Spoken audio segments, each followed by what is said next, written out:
so that at least we can enjoy this. For the first speaker, we're going to put our hands together for the Youth Advisory Group Going Tanga. Please put your hands together for Khalid Musa Masood. Makofi tafadhali. Khalid Musa Masood. Njoo hapa tafadhali. Amina bele bele.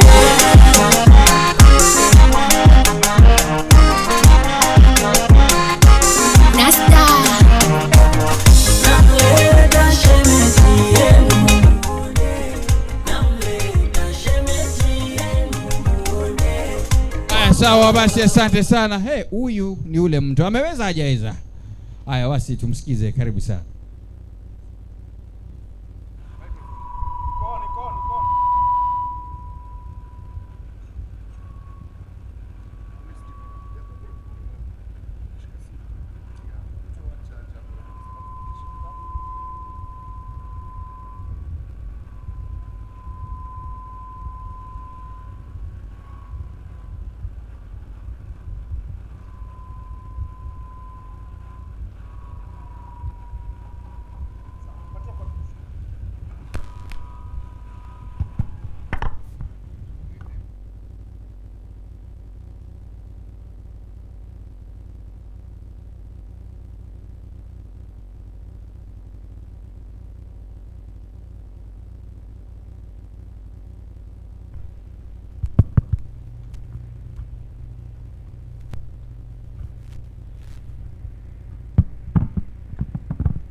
Kwa wale ndugu zangu ambao wamewahi kufika Tanga tuna samu yetu, nikisema kijana tunaitikia ni fursa. Kijana.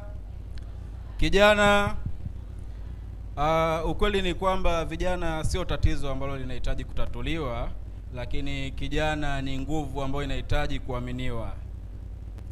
Waheshimiwa wageni waalikwa, viongozi, washiriki pamoja na vijana wenzangu, itifaki imezingatiwa. Habari za wakati huu. Kwa majina naitwa Khalid Musa Masudi, ni mwenyekiti wa kikundi cha washauri ya kutoka Tanga. Leo nimesimama hapa nikiwa na heshima kubwa kuitafakari kauli mbiu yetu ya mwaka huu ambayo inasema kwamba Pwani mpya, uwezo wa vijana, ubunifu na uendelevu wa uchumi wa Pwani. Kwa kawaida sikuzaliwa katika ukwasi, lakini nimezaliwa katika uwezekano. Hadithi yangu ni kama hadithi nyingine za vijana wa Tanga. Nilianza na ufugaji wa kuku hapo awali, lakini haukuleta matokeo mazuri. Nikajikita kwenye utengenezaji wa chaki, lakini soko lilikuwa la shida. Ndipo niliporudi kwenye kile ambacho tunaamini ni moyo wa utamaduni wetu, nilipojikita kwenye kupika alkasusi. Kwa wale ambao waliweza kuhudhuria mwaka jana kwenye Pwani Innovation Week, waliweza kushuhudia kinywaji hiki adhimu. Lakini kinywaji hiki hakikupendwa kwa sababu tu ya ladha yake, bali kwa maana yake, na kwa maana kwamba tunaweza kutumia utamaduni wetu na ukawa ubunifu. Lakini safari yangu haikuishia hapo. Nilitaka kuelewa kwa nini mambo hufanikiwa, kwa nini mambo yanashindwa, na jinsi tunavyoweza kudhibitisha mabadiliko. Leo nimepata utulivu wangu katika uchambuzi wa data na teknolojia. Nimeongoza njia ya data, kwa maana pathway ya data and tech chini ya Jua in Tanga, na ninahudumu katika mradi wa Swahili Digital kama sehemu ya ufuatiliaji na tathmini, kwa maana M&E. Na kupitia safari hii nimejifunza jambo kuu moja ambalo mabadiliko ya kweli hutokea pale ushiriki unapokuwa na athari, lakini uchangamano unaleta matokeo. Hapo ndipo takwimu zinapokuwa na maana, kwa sababu mara nyingi miradi ya vijana imekuwa na maneno mazuri, lakini kwa sasa hivi tunachohitaji ni matokeo mazuri na si maneno mazuri. Tunahitaji ahadi zaidi, hatuhitaji ahadi zaidi, tunahitaji uthibitisho. Kote Pwani ninaona ubunifu ukiishi. Kuna vijana mafundi wanaotengeneza furniture imara kwa kutumia chuma, wasichana wanaotumia mwani kutengeneza bidhaa za ngozi, lakini pia wasanii wanaobadilisha taka kuwa sanaa. Lakini kuna vijana wa teknolojia ambao wanajitahidi kuhakikisha dunia inakuwa kijiji. Hawa si vijana tu, bali huo ni ubunifu wa uchumi mpya wa Pwani.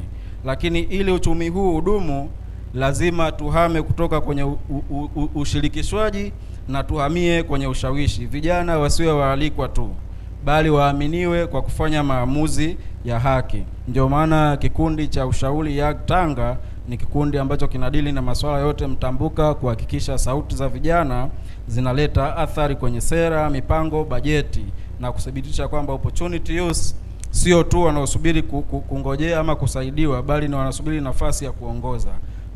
Kwa vijana wenzangu,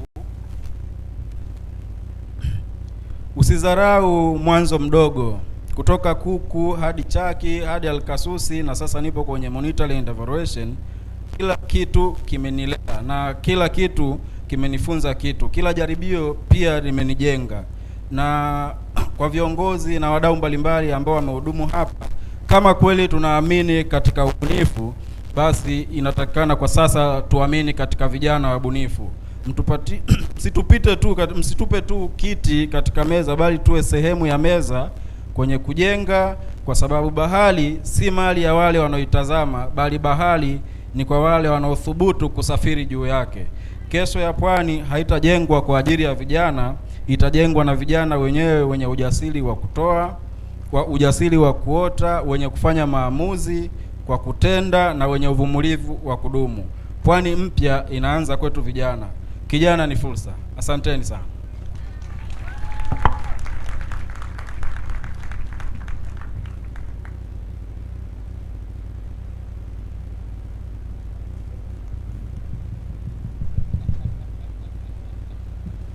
All right, so thank you so much. Let's appreciate him one more time. A beautiful round of applause to him.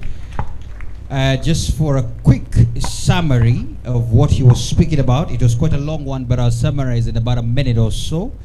First, he was here to say that for being young is an opportunity. Kijana ni fursa. Being young is an opportunity. And his session was purely to speak about how the opportunities are there. And the other part is he shared his personal story, that as a young person from Tanga, they have to keep trying as much as possible to ensure that they can teach themselves so that they can rise up to the occasion despite the challenges that they face. So he gave his personal story of some of the things that he has gone through and what he has done. The other part as well is that he elaborated a little bit more on the story. That was page 1. I'm just following the pages. So far, so good. And now he's talked about how he has got an opportunity under technology, under Tanga, under the youth leadership. He spoke about that particular option as well. And he said that here in the entire of the coast region, he says that innovation is here to stay, and that we need to tap into the innovation opportunities that are here. And so for every young person here, you need to tap into this. 1, 2, 3. Yes, you need to tap into the opportunities that are here, presented in these particular sessions as well. That these are not just young people as well, but these are people who are also creative, and if given an opportunity, they would as well do as much as possible. That's why for him, under the Vijana, the young Vijana, all the young people there, as a group, they agree that this is an opportunity for them as well to shine and take up the opportunities that are there as young people. That's page 2. And the final page as well, he spoke about that they are the leaders of tomorrow, right? Even today. That's what you said, right? Even today, yes. Not just tomorrow, but also today. And once they're given these opportunities, they will be able to as well create. It's not about begging, it's about taking up the opportunities. Let us give them that particular opportunity to do what they can and showcase what they have for them to take up that. That tomorrow, kesho ya Pwani haitatengwa. That tomorrow's coast will not be left behind because the young people are here. Thank you so much. That's the summary. A round of applause to me now. I was just checking. That was good interpretation. Thank you so much, sir, for that. Asante sana.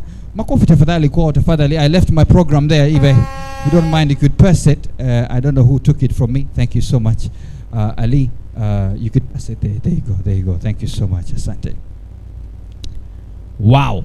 I didn't know that my Swahili has gone to that level, but at this rate, Mentor, if you don't mind, I could also take a seat here as an interpreter. It's working, it's working, it's working. Thank you. Are you ready for the next session? Excellent. Our next speaker is the vice chairperson, the youth advisory group going Mombasa, that is Amsterdam Kinoti. Makofi tafadhali, Amsterdam Kinoti. Huyu jamaa alikuwa mshindi another time, namkumbuka sana. So there you go, there you have it. So please come by Amsterdam. We want you to pass through that. Yes. Makofi tafadhali. Appreciate him as he comes. Yeah.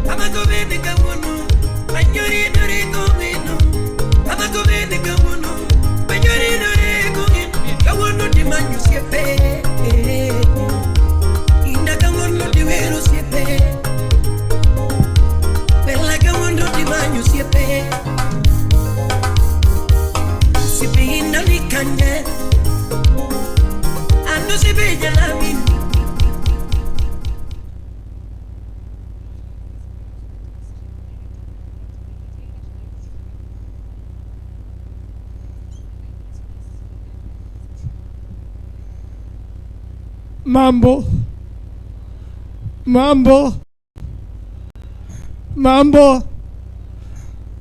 Chifu Menta tutawafukuza hawa watu wote wende nyumbani. Mambo, hiyo ni sauti ya wazee wa kijiji. Mambo, hiyo ni akina mama wa kanisa. Nataka ya vijana power. Ati wasiki vijana power. Hapa katikati vijana power.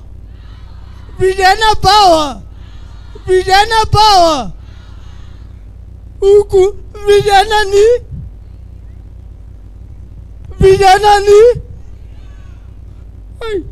Timwana kiti mwenzangu amekuja kusema vijana ni fursa.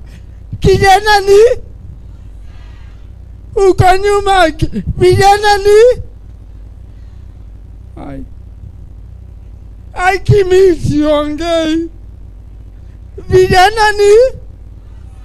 Vijana ni naomba tusimame sote sababu habutaki kuongea.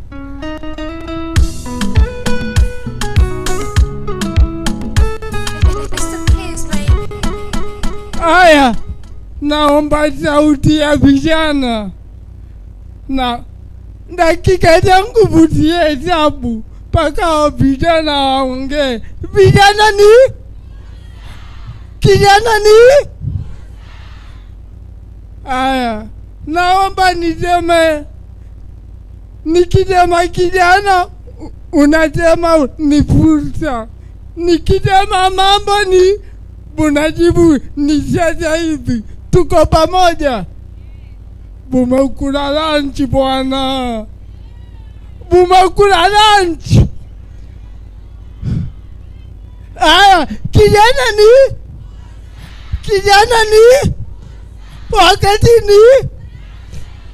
wakati ni kaeni.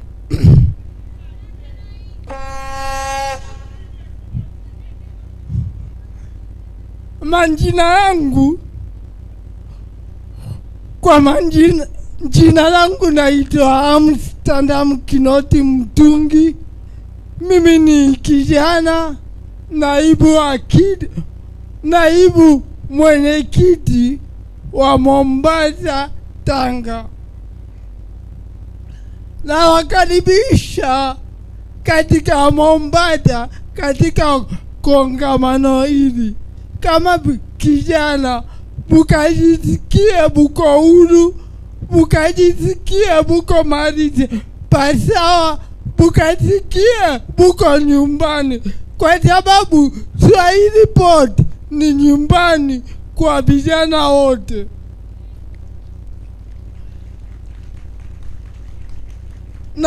Nashukuru Swahili Port kwa ajili. Nashukuru kwa Swahili Port kwa juhudi nyingi kuhakikisha ya kuwa vijana wamekuja pamoja kwa lengo ya kubadilisha maisha ya vijana kwa lengo kubwa la kuhakikisha maisha ya vijana wamebadilika na vijana wameweza kupata maono yao. Ningependa kushukuru Swahili Pot kwa programu nyingi ambazo ziko mahali hapa kwa ajili ya vijana. Pole MC, mimi sijaandika note, kwa hivyo washika chenye utaweza kuja kuinterpret, utafanya. Mimi sina note, tuko pamoja.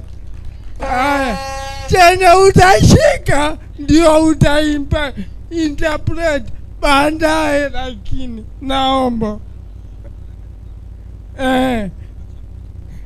moja na sijaanza jamani.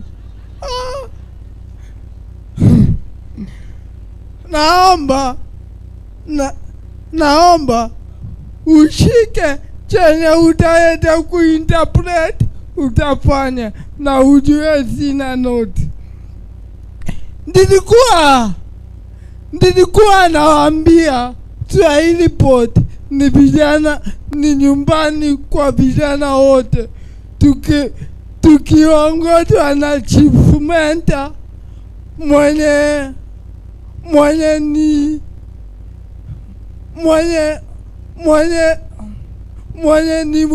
shikadau mkubwa na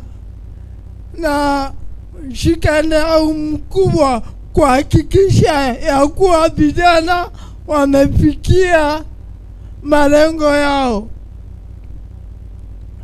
Ningependa kabla sijaongelea vijana ambao wanaishi na hali maalum, najisikia ndani ya moyo wangu niongelee kuhusu vijana wote wa Mombasa. Vijana wa Mombasa, kuna mambo mingi ambao watu wanasema kuhusu vijana wa Mombasa. Vijana wa Mombasa ni wavivu. Vijana wa Mombasa hawafanyi kazi. Kijana wa Mombasa ukimwandika kazi leo, kesho halauki. Ndiko mahali hapa ili kusema ya kuwa vijana wa Mombasa tuko sawa. Wacha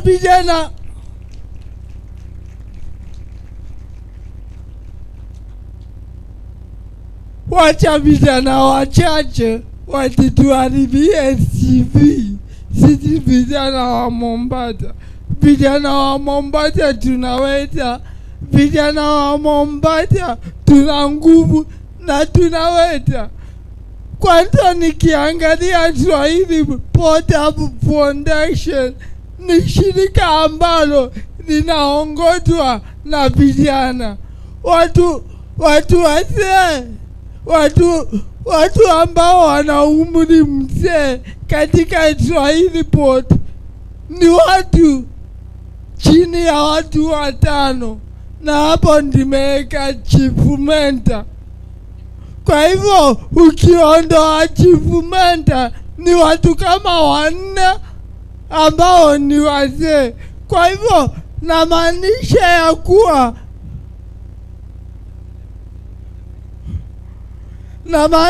ya kuwa vijana tunaweza. So he has been speaking about how the young people are able, all through, that we have the ability to do what we can. Go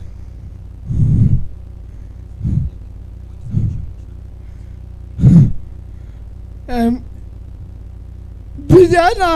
Vijana wa Mombasa tuna uwezo mkubwa na tunaweza. Absolutely. Same thing. The young people of Mombasa, tunaweza, we can. Excellent. Go ahead. Napenda kushukuru my Chief Mentor na safari yangu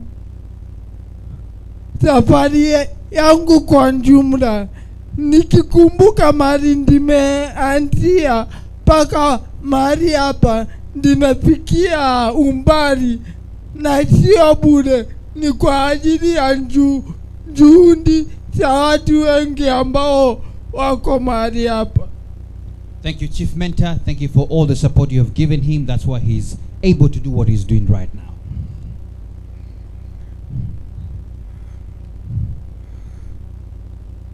Nikianza kutaja mambo kadhaa, ndiko na mambo manne ningependa kuyazungumzia.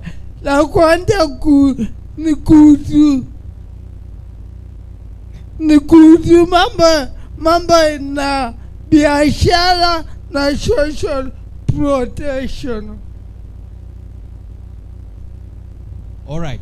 So the first thing he wants to speak about is business and social protection. Kwanza nikiona katika serikali yetu kuna mambo ambayo ni asha.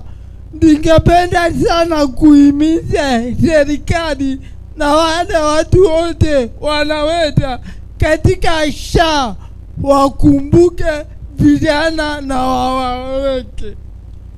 For the people responsible for our health in SHA, make sure all the young people as well should be remembered and enrolled.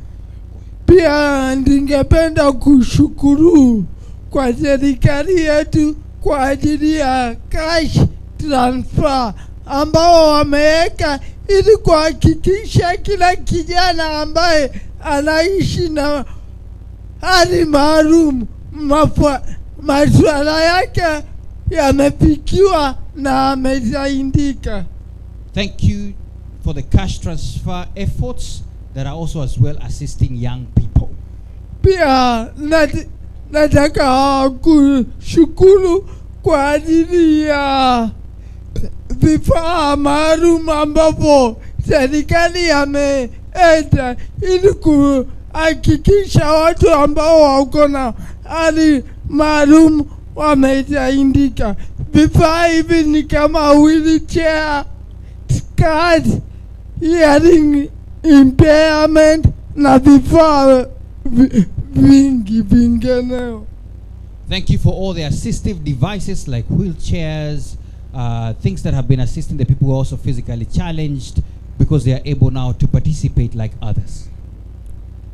Napenda pia ni shukuru kaunti yetu ya Mombasa kwa mipango mikakati, mipango mizuri ile wameweka kwa ajili ya vijana. Thank you to the county government for all the strategies for the young people. Kuna Mombasa ni yangu, kuna Mombasa ni yangu, bali na kuwa Mombasa ni yangu. Kuna polisi nyingi ambazo zimewekwa. Kuna polisi ya vijana, kuna polisi ambao ya watu ambao wanaishi na hali maalum. Hii yote imewekwa kwa ajili ya vijana. Napenda kushukuru sana. For all the policies, the disability rights, inclusive policies, thank you so much for all that. Naomba niongeze dakika moja na nusu sababu ndiko nyumbani. 1 more minute. He has asked for 1 more minute extra. You have it. Let's go. Napenda pia nitaje mambo ya maskuli katika kaunti yetu ya Mombasa na region nzima. Kuna shule nyingi ambazo zimejengwa motivate ya kuhakikisha vijana wamefikia malengo yao.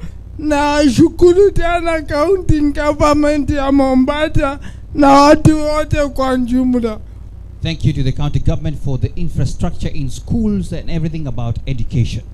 Lakini katika swala hilo ningeuliza county government na serikali kuu waongeze shule ambazo shule za watu ambao wako na hali maalum. Sababu ukiangalia katika nchi yetu ni shule kidogo ambazo watu ambao wanaishi na hali maalum siko. Na na kwa kuwa shule ni kidogo,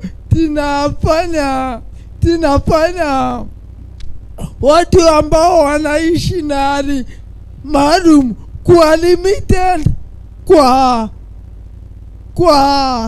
kwa kiasi fulani. But we also want to request that you remember the persons living with disability, so that the institutions are inclusive for them to be able as well to have access and be able to study like the others.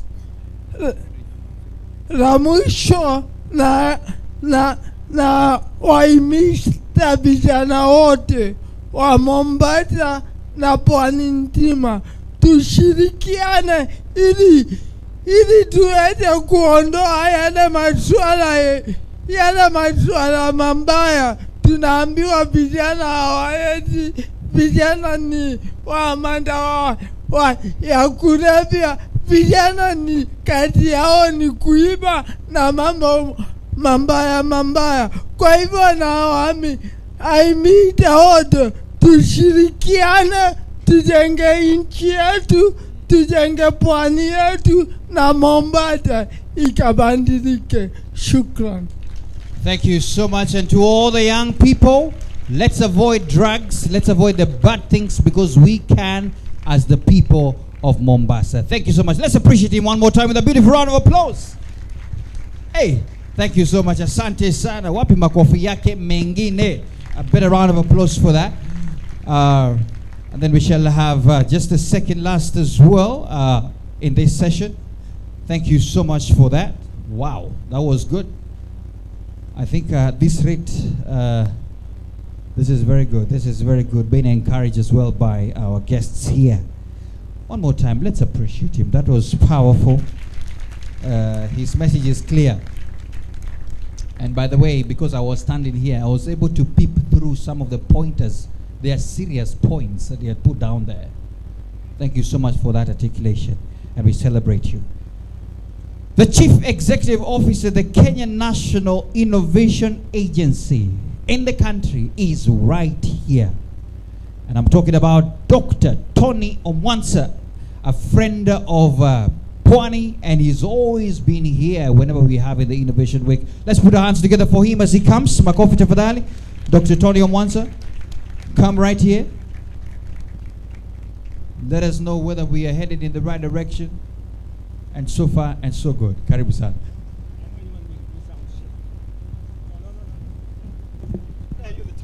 DJ, please be ready. Once he's done, he has to do some shake, innovative shake. Just check it. Sounds good.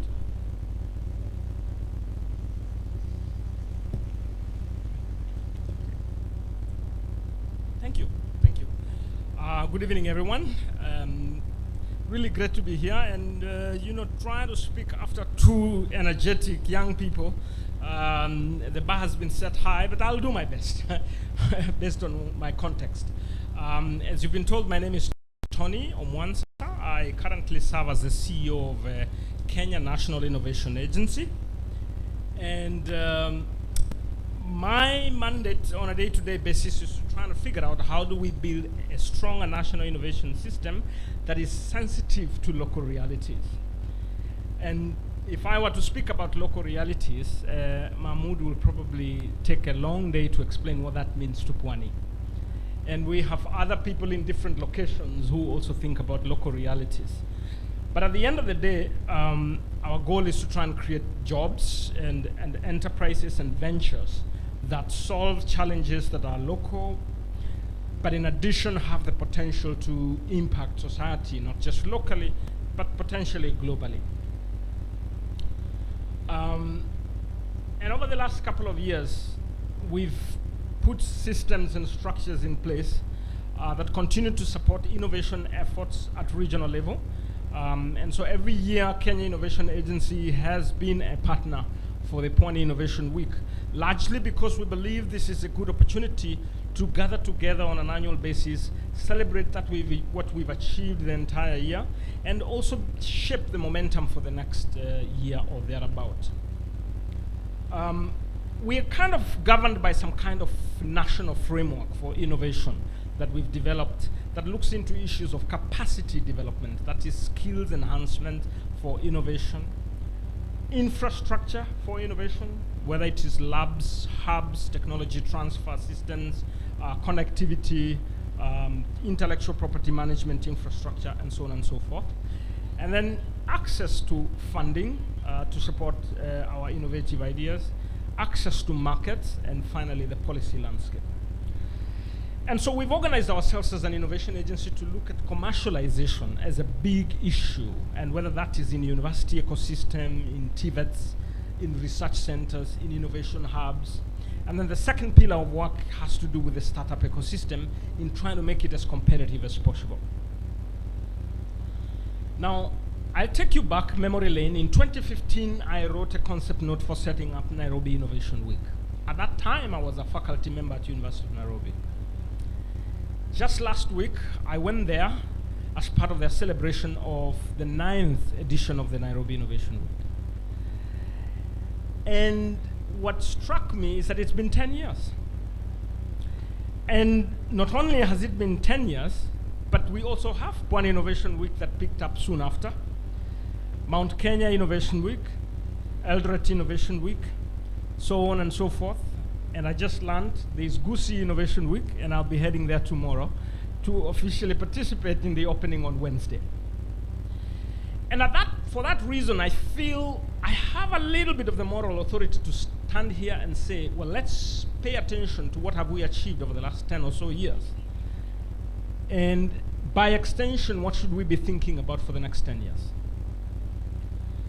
But besides that, I have seen innovation hubs emerge over the regions, now upwards of 200, and having impact at the regional level, local level, and so on and so forth. And I am beginning to ask myself, what else do we expect, or where should we direct the energies over the next 10 years? But one thing I know, as a result of the work we've done over the last several years, we've got local leadership, and thanks to people like Mahmoud, who've taken charge of the regional element. And we've got in footprints of such individuals across the country. Call it Kisumu, Eldoret, people thinking about this in Kisii. I am aware of Nairobi, several people. Associations have mushroomed as a result of these efforts. And the opportunities have emerged, local communities have grown, and possibilities and partnerships have been established over the last couple of years. I do try my best to go around these innovation events and engage with the hubs and provide support the best way we can. Just a few weeks ago, we were in Kilifi. Sote Hub organized, as I said, Nairobi Innovation Week. Just happened last week, and Pwani is here, and Gusii Innovation coming up. We celebrate and inspire ourselves for the next generation. Now, I stand here to try and ask, okay, we can take stock, and I did ask this question at Nairobi Innovation Week boldly, we can take stock. But you know, it also requires a few of us to step back and say, where do we go from here? What really should we achieve? The very fact that we've got this movement, what can we do for Kenya? What can we do for Pwani? So let me try to paint a little picture. Part of what I think we need to be thinking more and more as we now have some kind of structures and some kind of momentum. First is local leadership. Because it is important to have individuals who can be visionary, bold, daring, ambitious, and ability to coordinate and organize the efforts at local level. And so this is your next assignment, Mahmoud, is to paint a picture of 2035. Make it so bold that it gets you up on a Sunday at 3 a.m. to try and figure out how to translate that into action. Whom are you going to carry along? Whom are you going to talk to? How are you going to energize everyone? I'll be there to support you, no question about it. But we're going to need a movement that stays steady. And the assignment of being bold about the future, to set a bold goal that will outlive you, has to have elements of how many startups, high-value startups, are we going to create. You may not host them. Maybe you will host them at closing the gap. Maybe you will host them in another venture program. Maybe it will be a Swahili pod. But one thing must be clear, the numbers need to be bold. Because then, when we are believed with the bold numbers, some people will follow along. Some people will come along and say, I want to help you get to that destination. How many patterns would you envision? How many ventures would you envision? How many partners could you envision? It takes a vision to rally people around. And it needs to be sensible, logical, daring, inspirational. You know, one person said that it takes a dead fish to go downstream and a live fish to go upstream. It simply means there will be challenges, and that's fine, but it's worth it. The second thing, or the third thing, for me, the first thing is identification of bold leaders at local level. Second is around bold goals at the local level. Then the third thing is about building, strengthening the systems that then will enable us to get those outcomes that we desire. And in this case, I think about clarity around the sectors and the clusters that we participate in. Because the story of Kisumu is going to be very different from the story of Pwani. The story of Eldoret is going to be very different from the story of Kisii. And so is Nairobi. Blue economy sounds like a new area. Tourism is not a new area. But there's huge opportunity for innovation in tourism, for example. And I see huge opportunity for sports, in innovating in the sports space, and so on and so forth. Clusters and sectors are so important because the efforts that we need, the partners that we need, the academic institutions, the training programs, the funders, the studios and the venture builders, all coalesce around clusters. Within that context of strategic efforts, I see the intention in building venture building programs that are both long-term and deep. I think about deep tech, I think about research-based ventures, I think about commercialization.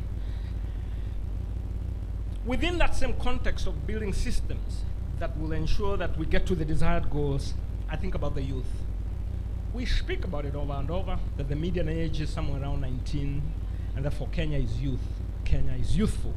And no wonder the speakers who've gone before me are speaking about the youth.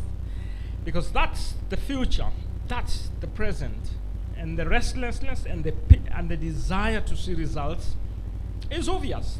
The other day I was talking to a vice chancellor who said, I was supporting a young person here and he has built an amazing solution. I've been working with him, and then I told him to be a little patient as I build my structures, the policies and the strategies at the university level to support that idea. And the young man was impatient and went and signed up an arrangement with someone else, and somewhere along the way his idea was stolen and he lost track. And then I said, well, look, the truth is, one, the institution is responsible because it was meant to build the innovator. And secondly, please, while you're building your strategies and policies, business will not wait. And so the young person did exactly what he's supposed to do. He's restless, he's got to go. He can't keep waiting for your policies. And that was a wake-up call for the institution. Within the same context of long-term patient support in venture building, you see, we talk about technology readiness levels 1 to 9, and we talk a lot about funding available in mature levels of 6, 7, 8, and 9, and we talk a lot about funding available for de-risking in technology readiness level 1, 2, 3. But the value of death is always in level 4 or 5. And what that means is we're currently lacking the systems that ensure we minimize value of death. And what I see as a huge possibility is the partnerships of private sector and development partners together with government, ensuring that we both provide de-risking funding and we give patient capital. And that has to meet somewhere in the middle. I understand why private sector never wants to get involved in ventures that are not yet very mature, because the risk is still there. And they feel like it's not their responsibility to build ideas to become meaningful. It is the responsibility of government. But then the government is only able to go so far. And so I'm currently championing an agenda of us establishing a shared value program, a funding program that enables us to generate some funding from government and combine it with funding from private sector in a manner that gives win-win arrangement for the two sides. I am looking for partners who would hold ventures that have become meaningful. Pipeline to me is never a big issue. As I walk around exhibition areas, I see very promising ideas, but probably not always investment ready. And what therefore we need is the bridging opportunity of an appropriate funding model. What you can be sure, Mahmoud, among others, is that the Innovation Agency will be there to support. We'll be there to handhold in the context of capacity development, in the context of assessment of our maturity levels, in the context of building the relevant linkages and partnerships. Funding we can always guarantee to support events of this kind, and in enhancing our strategy that will be cluster-based, patient, long enough for the youth to benefit. Thanks very much.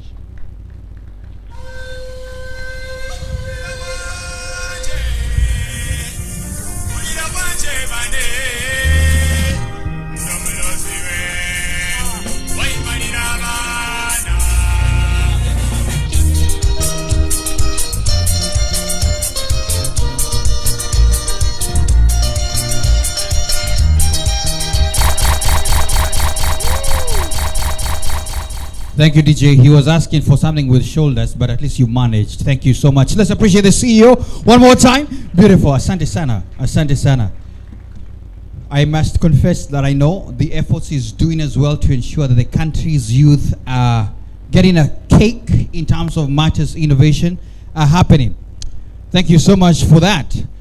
Let's appreciate him one more time with a clap. Asante sana. Asante sana, Bwana Omwensa, the CEO of the Kenya National Innovation Agency. Watu tupo?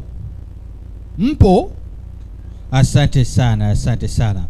Finally, in this session of discussions, then we can go to our breakout sessions.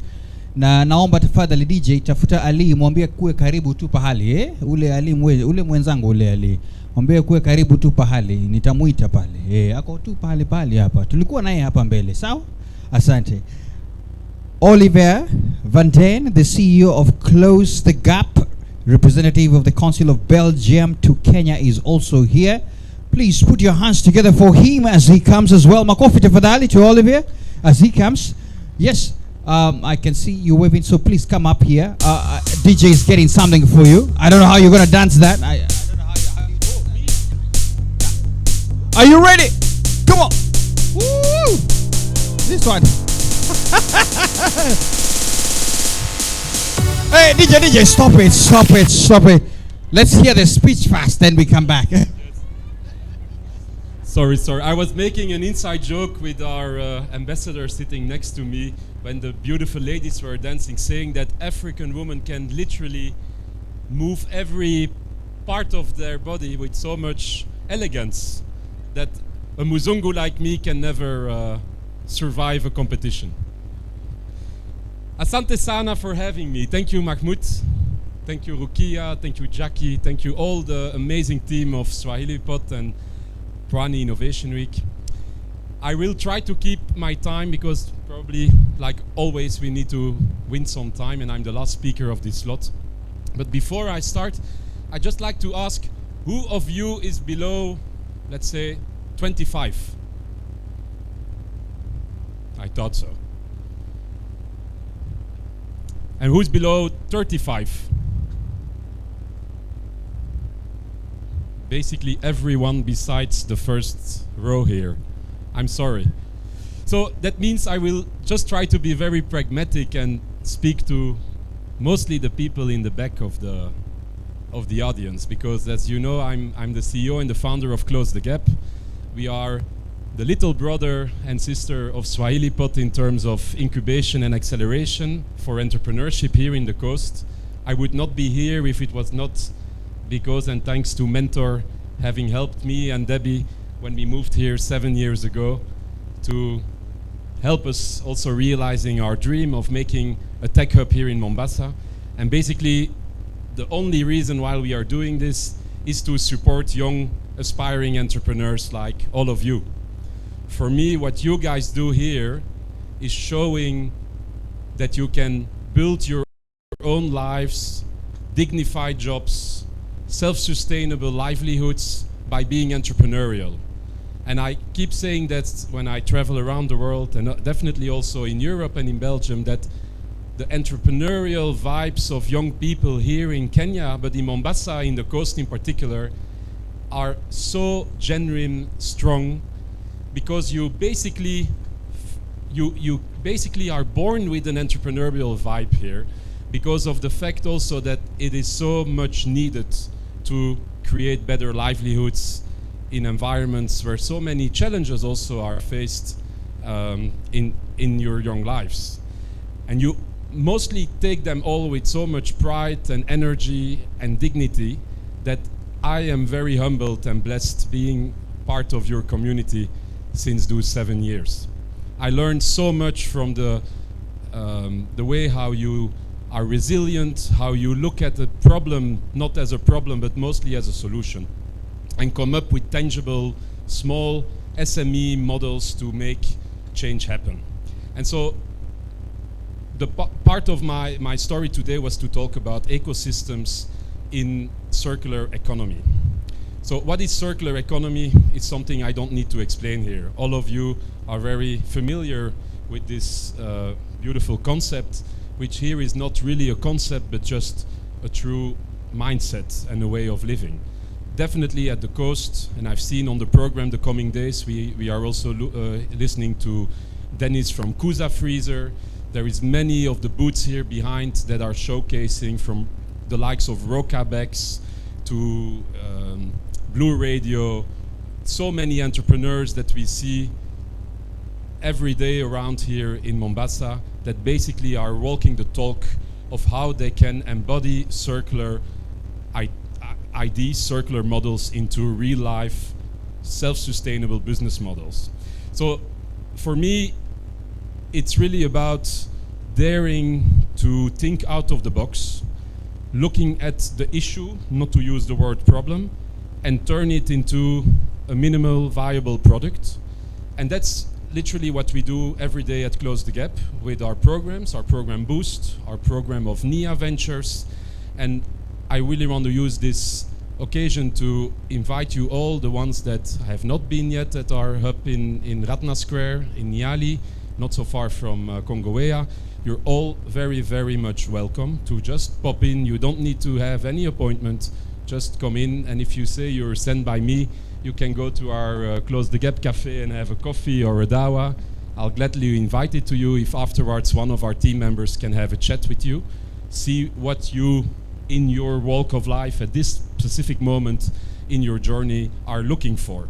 And circular models are exactly what we do, and where we also have a fund where we invest in early stage capital, typically from $5,000 to $7,000 up to $25,000, with some investors from overseas that want to boost early stage circular IT models. So basically what you need to have is a challenge, an issue, a type of solution which we can help you in our boot camps and hackathons to actually come to that progress. And at the end of the day, a business model that needs to be viable and future oriented, and then you can be in business.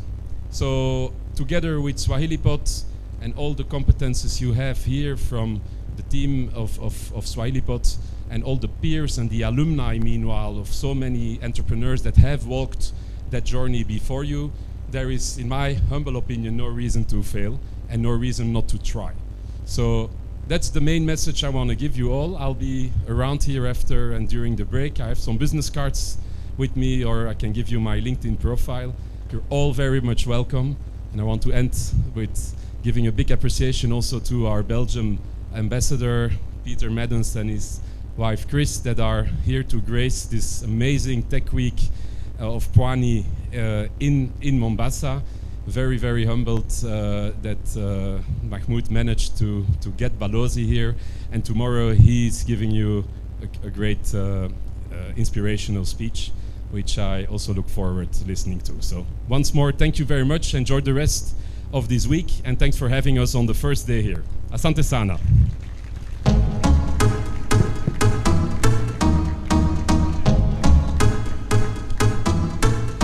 Alors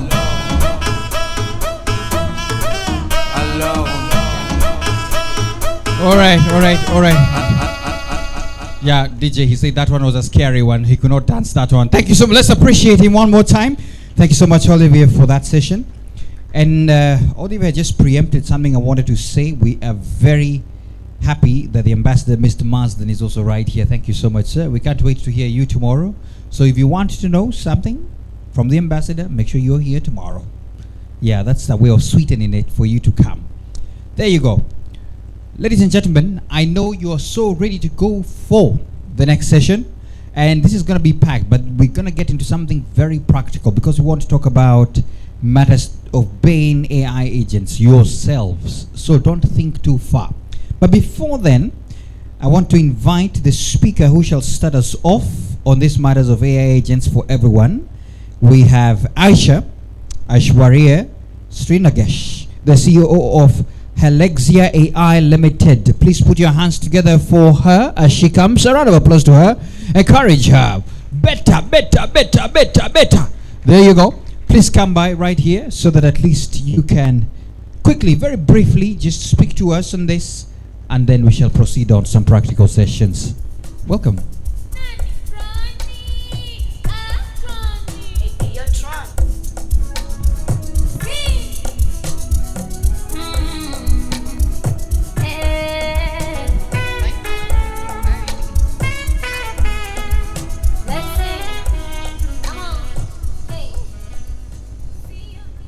Well, good afternoon, my fellow innovators and appreciators. It's absolutely a pleasure to be here talking at Pwani Innovation Week.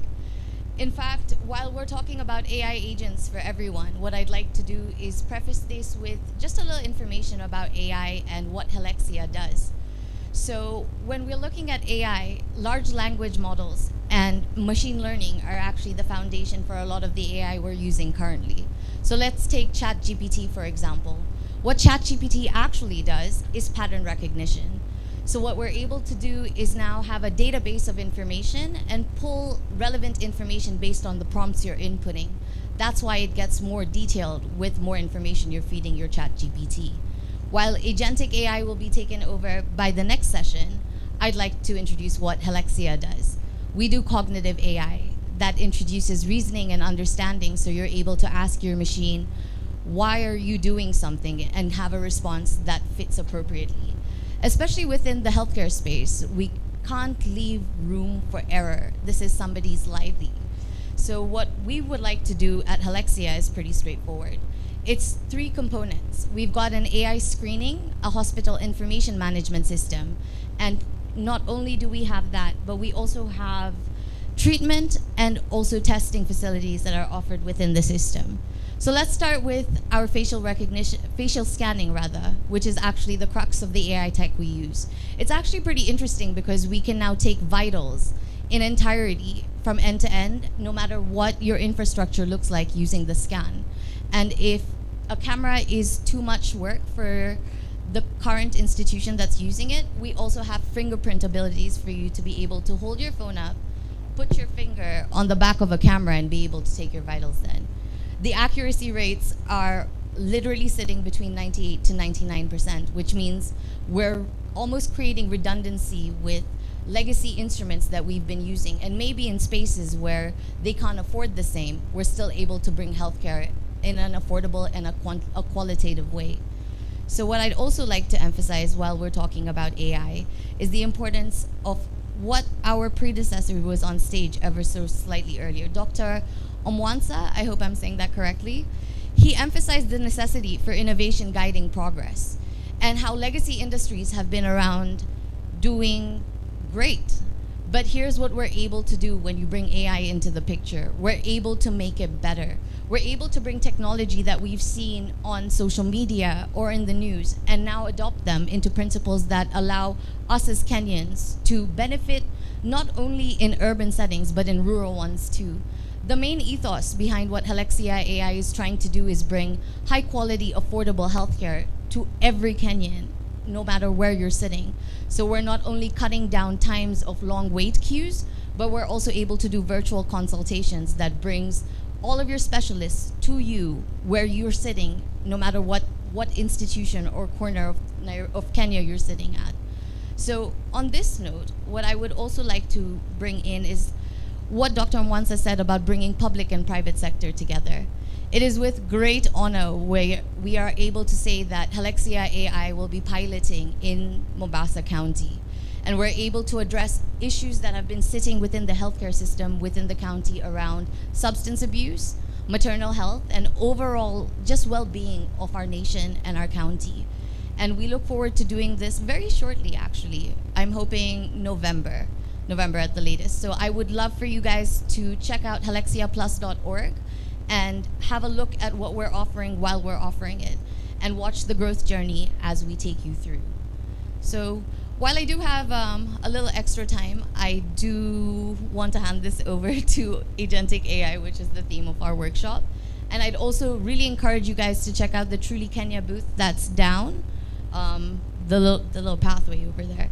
So Truly Kenya is actually facilitating Helexia to our citizens, and yeah, go show a little support. Go have a little fun time interacting with the team. So yeah, on that note, I'm gonna hand it over to Nyambura, and thank you for the opportunity to get on a stage in front of you guys. Have a great day.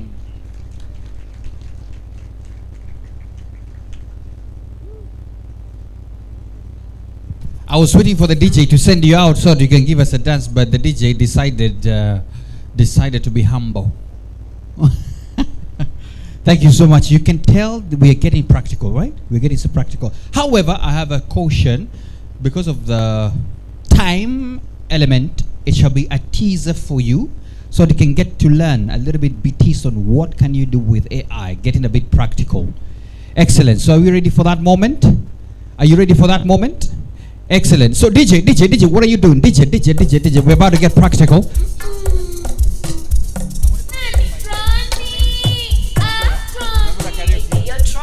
All right, okay. Nyambura has said this. Can everybody stand for a moment? Just stand for a moment, stand for a moment.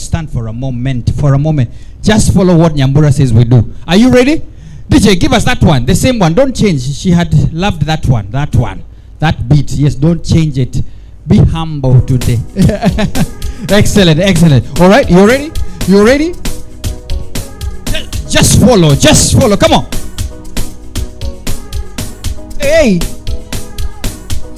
Maringo. Hey. Okay, now try mine. Everybody. Come on. Hey. One more time. Now stop there. Thank you, DJ. Thank you so much. Hey, I saw you doing it. Finally, your waist was moving. Excellent. Welcome, Nyambura. Thank you. Vijana ni? Anyway, I know it's in the afternoon. We had a workshop. But the one thing that's constant in this world is change. Sindio? Change. So our workshop is now going to be a teaser of what you can do with AI agents. And we hope that we will be able to do more with Mahmoud and team. My name is Nyambura. My colleague is called Anselm. I'll just take you through. We come from a company called Tabia. Tabia not meaning manners, but meaning that we provide solutions that have a well-established starting point from which many strategic paths can be taken. So our software is free. It's open source. Our code, the repositories, how we built it, everything we do is free. And we are in partnership with Swahilipot to provide this. Our approach is business to business, meaning we work with organizations who work with the people on the ground. So if you're starting a non-profit, if you're helping young people, if you're in healthcare, you need software, we are here for you. For the young people, if you're in technology and you're looking for a job, our software is available. You can find clients and you can be implementers. You can start businesses. Now, the topic for today is AI agents for smarter coast. Why are we speaking about AI agents? Because it's creeping up on us. And as we do this, ningetaka kuelezea, there's a book called Who Moved My Cheese? Nani ashaisikia hiyo kitabu? Who Moved My Cheese? In Who Moved My Cheese, kuna watu wanne. And I'm using this analogy because these agents ni kama watu wadogo wadogo wanatembea tembea and they're coming for you. They're in your phones. Siku hizi ukifungua email ya kuelezea conversation yote in summary, sivyo? Wengine hata wameacha kuisoma. So these agents in Who Moved My Cheese, they sniff and scurry. Sniff anayatarajia. He sees the changes coming, he's available, and he moves quickly. Scurry, huzoea haraka. Anaiona the change is coming, anasema hii AI ni nini, sawa nitaitumia, mimi nenda mbele niko sawa. Swahilipot and team are sniff and scurrying. The reason we are here today addressing this entire all of you techies and non-techies is because they can see that change is coming. Now between here in the audience, I have two types of people. Niko na mwenye anaitwa Hem. Hem hataki kusikia mambo ya AI. Yasema hii AI ya kuja kuchukua kazi yangu, sitaki kusikia, sitaki haswa, mimi nimezoea mambo vile nafanyanga kila siku. If you're Hem, please fungua masikio, chukua kitabu, sikiza, because it is coming and there's nothing that we are doing about it. But there's also a character in the book who was called Ho. Sijui ni Ho, how, sijui vile hiyo kizungu inaelezewa, but jina yake ilikuwa HAW. How was scared. Hakuwa anaelewa hii kitu, alikuwa na uoga, anasema sijui mimi si mteki, but he listened, akajaribu, akanavigate, and eventually he was able to find the cheese. Now cheese in this aspect and in your life is what you're looking for. Your career, your goals, your work ethics, anything you're looking for. And so we are here today to show you that AI is not just for techies. AI is for everybody, and you yourself can build AI agents. As I said, it was meant to be a workshop, but it's a teaser. We have a very short time, so my colleague will take you through, but please check us out, tabia.org, and hopefully you'll hear more from us from Swahilipot. Asanteni sana. Okay, thanks everyone and also Nyambura for introducing me. So today we are going to pass through AI agents, so and to non-techies. So you don't need to have a background in tech, for example, coding, in order to create your own AI agents, or also to introduce AI in your solutions as your innovators. So I'm gonna start by asking a question here. So I'm going to assume that most of you have used LLMs like ChatGPT, Gemini, right? Okay, and also an LLM, they are models that can understand languages and unstructured commands from people and be able to process them. Meaning if you have like a shortage of skill, you can leverage it in your own workflow or innovation in order to use it. And I'm not going to assume that most of you have developed softwares. So the workshop today is going to be for everyone, including the non-techies. So good news is, if you've used ChatGPT in the past, you can now create an AI agent for yourself, which can be doing some work for you while you are focusing on the most and innovative parts. So for today's agenda, I'm going to be talking about the problems with the classical tech solutions, and also onboard you to what an AI agent is and how you can integrate it in your own workflow. I'll be giving you practical examples depending on simple use cases that you innovators you are working with, and some potential solutions on how you can integrate. So we are going to build one using Gemini and N8N. So as my colleagues have said, we've squeezed this, but for more information you can reach out after this presentation. So the classical software solutions solely ride with developers' knowledge. So most of the solutions that existed before the introduction of AI, the one who implemented those tech solutions is the one who provided the entire flow, what solutions to give, and there were no tools that could innovate by themselves. So programs could also do what they are told to do. They could not improvise depending on the different scenarios. And it was difficult to implement complex algorithmic problems. That's why we had still some roles still available, for example, surgeons and other complicated knowledge skills that require that are complex. So first of all, we've been talking about AI agents and AIs. So the first question is, what's an AI agent? So an AI agent is a software function that can understand unstructured instructions, make decisions, and take actions on its own to achieve specific goals.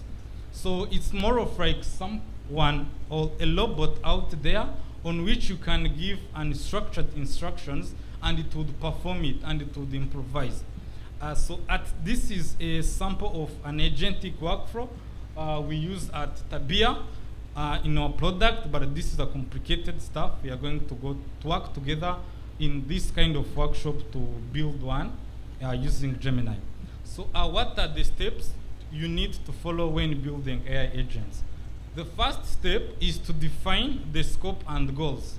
So as innovators, before you go to the solution, you first need to define what's the scope, what are the problems that I want to solve, so that's gonna guide you when you go to the implementing it.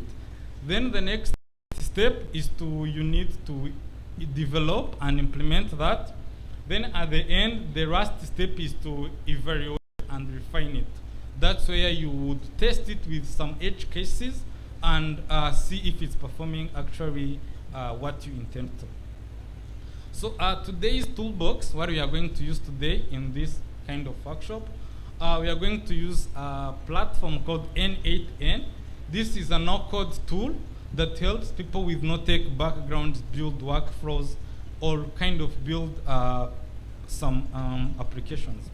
So for the technical side, we are not going to do it today, but we was planning to, which we can do at some point depending on people needs.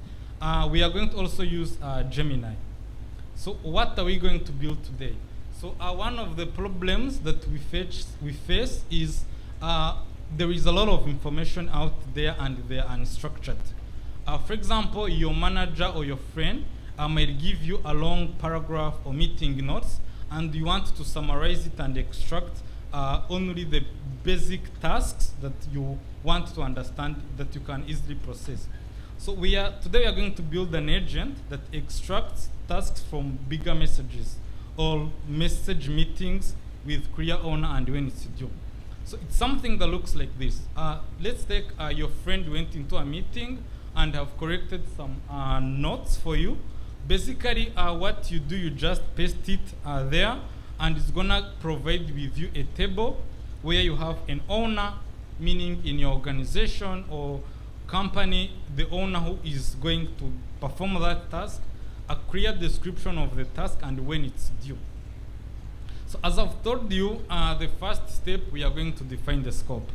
So this is the first test case or use case.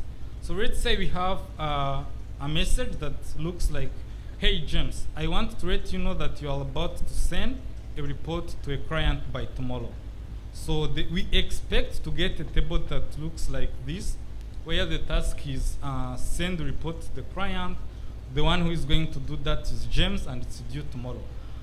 This is the first test case. Also, we have here a complicated test case. So we are, hey team, just a reminder that the project proposal is due next Friday.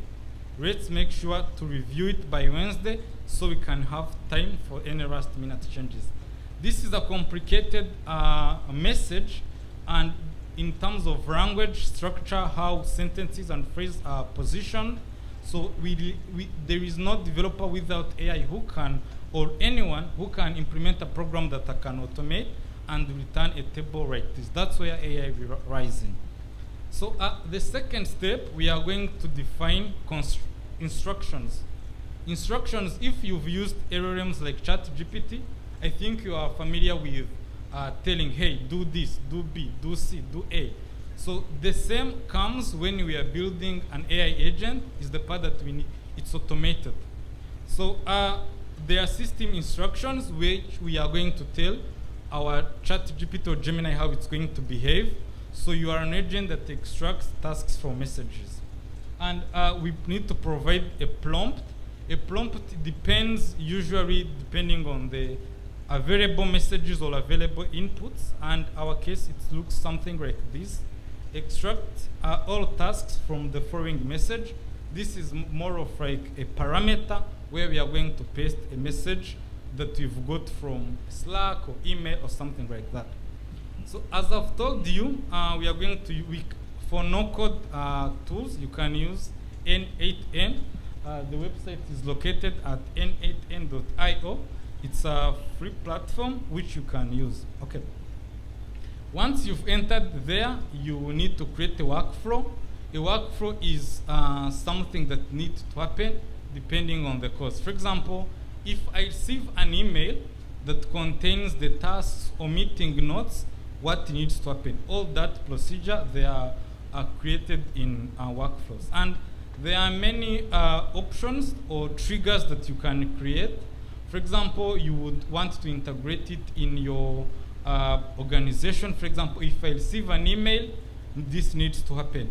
For example, if my coworker sends me some meeting notes, I need to extract messages so that I can visually understand it, save time for comprehending the bigger message, and focus on more innovative part for my startup or something like that.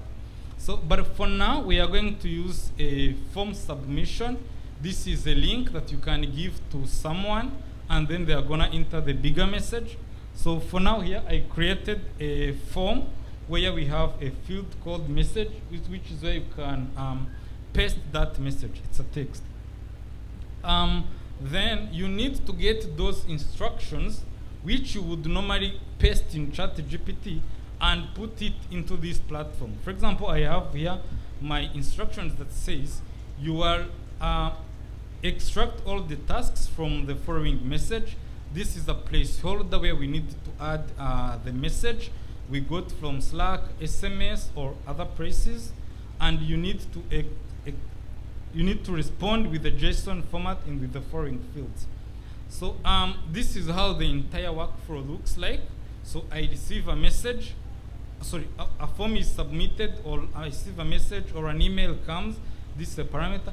Then the LLM or a model, which could be ChatGPT, it comes here and then it's gonna process that given the prompts you've provided.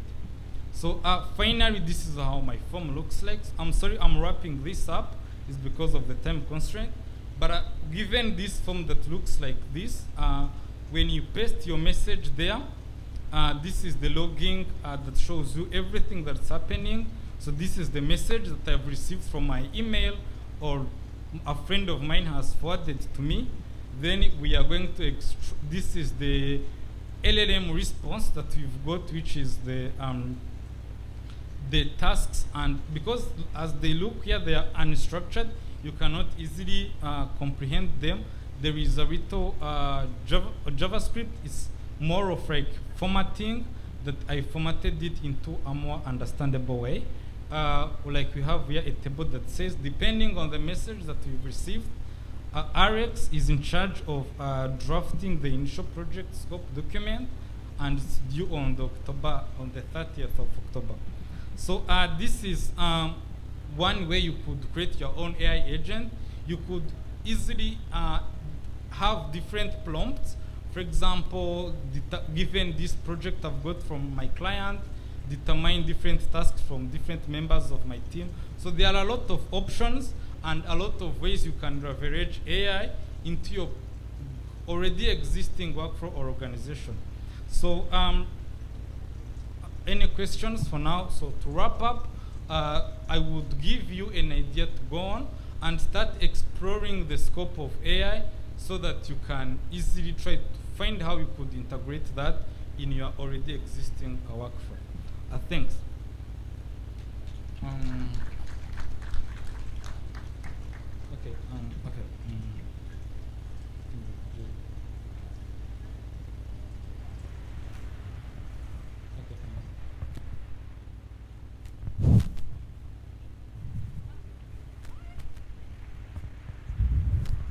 Okay. Thank you so much. Let's clap for him. I hope after this we'll be seeing him to make sure that we create our own AI agents. How many are interested in that? Yes, some of us need help applying messages. So we are going to be seeing you to do that. So we are going to take a group photo and then we'll have a breakout session. So everybody who was in this session? I thought there were questions. Oh, there are questions? Yeah. Anyone with questions? Okay. Do we have questions? Inua mkono tafadhali kama una swali. Yoyote mwenye swali? I think we can move on now. We can move on. Yeah. All right, so the next session is a breakout session that we will be, me and my co-host are separating. I'm very sad about that. Yes, we are separating. Unfortunately. We are separating. One of us is moving to the amphitheater and the other one is remaining in the main auditorium. So what will be happening here where you're staying? What is going to happen here? I will have, I'll need to have, we've swapped. Yes. Because there's a special person with special needs, so we are going to swap. The event that was going to happen at amphitheater will happen here. Yes. And the one that is going to happen, that was supposed to happen here, we'll move it to amphitheater, meaning that sustainable economic track will happen here. All right. Yeah, and whereby the topic is on heritage and historic urban landscapes as a catalyst for sustainable developments is going to happen here, which will be led by Lee Fan from Urban Rural Linkages. That is the officer at the UN Habitat in Nairobi. All right. And the children that I will be going with in the other home from the topic of equity and inclusion, ensuring all youth have a seat at the table in Pwani's growth. So the guest speaker, Reverend Karen Carrier, Anglican priest, tafadhali twende amphitheater, and the team led by the moderator Ali Said, the panelists Athman Bangwe, Sozi Yusuf, Hannington Mwadime, Lucas Robert, and Dr. Nafise Kanbai. Let's meet in the amphitheater. For our audience, if you are interested in this particular topic, we meet in the amphitheater in the next 5 minutes. Alafu wanaotaka kubaki na baba watabakia hapa. Watabakia hapa. Tutabakia na Nation Njoroge from Mombasa County. We are also going to have Abdurrahman Degwa from the Heritage Department lead here at Swahili Port, Antonella Contin from Haritopolis Society, and Fatma Twahir, the curator of For Jesus. Thank you. Thank you. Twendeni nyumbani.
DJ Ledium, the music doctor.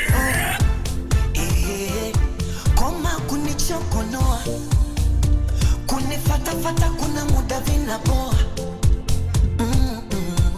Akutanitia doa, nile naye moyo wake tishu taloa. Najua nakuudhi, wewe sasa mekuzidi maujuzi. So select usilete attitude, kubishana bishana, I'm not in the mood. Niko salama, salama, sijui wewe uko. Huku napewa nyama, nyama kwa nyama, sijui wewe uko. Niko salama, salama, sijui wewe uko.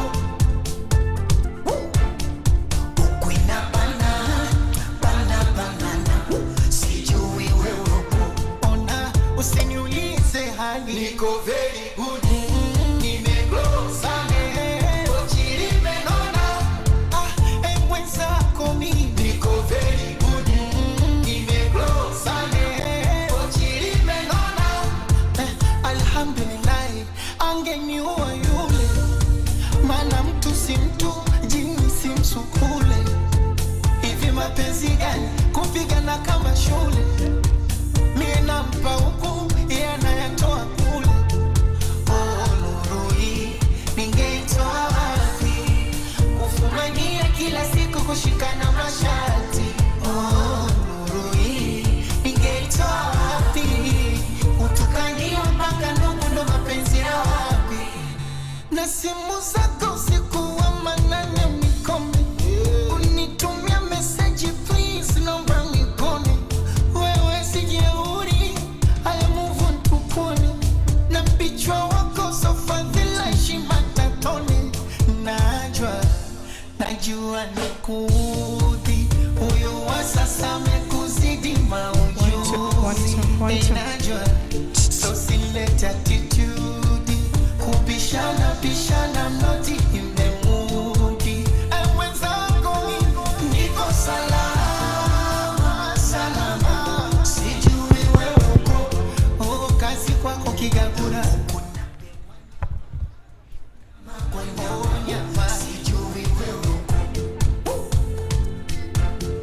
Niko salama, salama, sijui wewe uko. Huku inabana, bana banana, sijui wewe uko. 1 2 1 2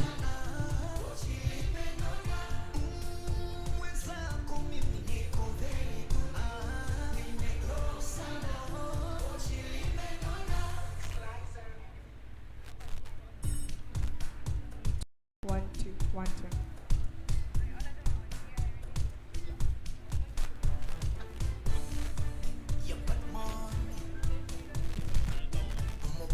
Mic check 1 2 3 DJ.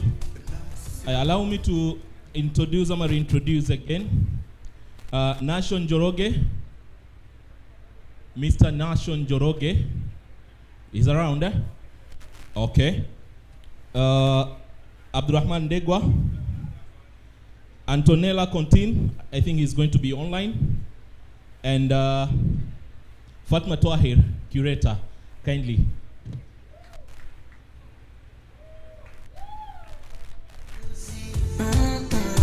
So select attitude, kubishana bishana, I'm not in the mood. Niko salama, salama, sijui wewe uko. Huku napewa nyama, nyama kwa nyama, sijui wewe uko. Niko salama, salama, sijui wewe uko. Huku inabana, bana banana, sijui wewe uko. Ona usiniulize hali, niko very good, nimegrow sana, ochili menona. Mwenzako mimi niko very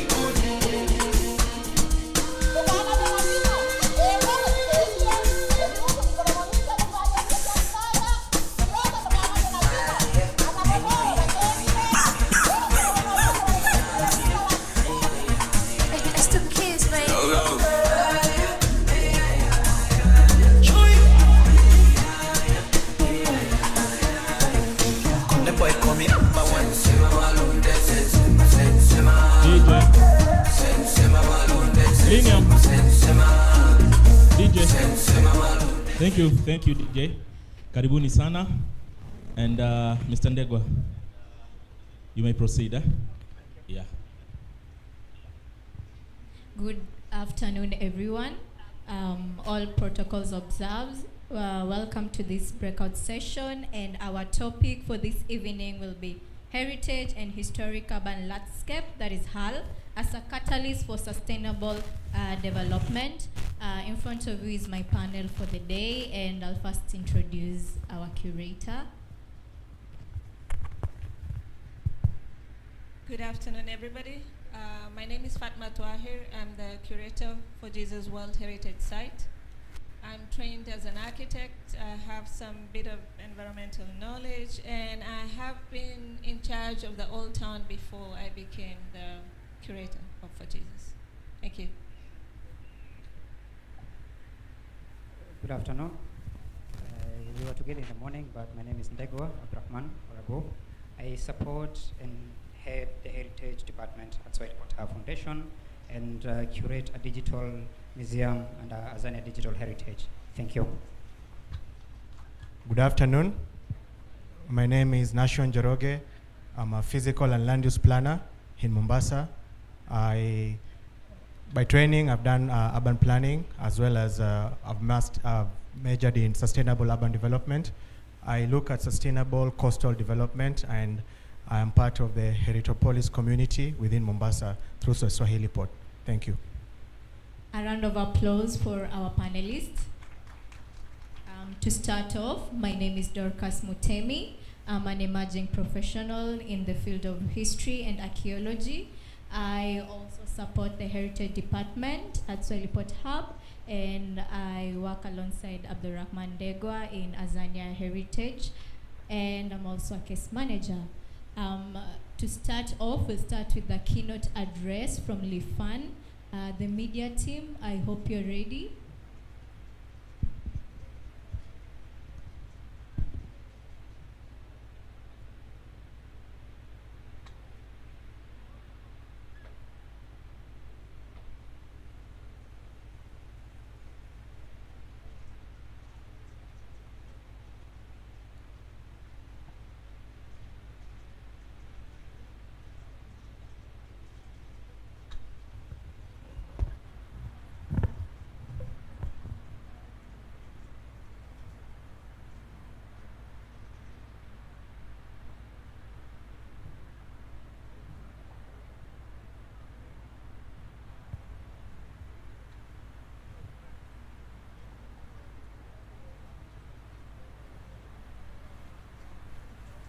As we wait for the media team, Abdurrahman, I would like you to talk about a bit of the Heritopolis Society and also how HAL has come about and how the journey has been in collaboration with Swahili Port Hub, and how the WF12 and the SGD11, how do all these come together, how do they collaborate, and how does it work forward for the youth as a youth here in Mombasa County or in the coastal region at large?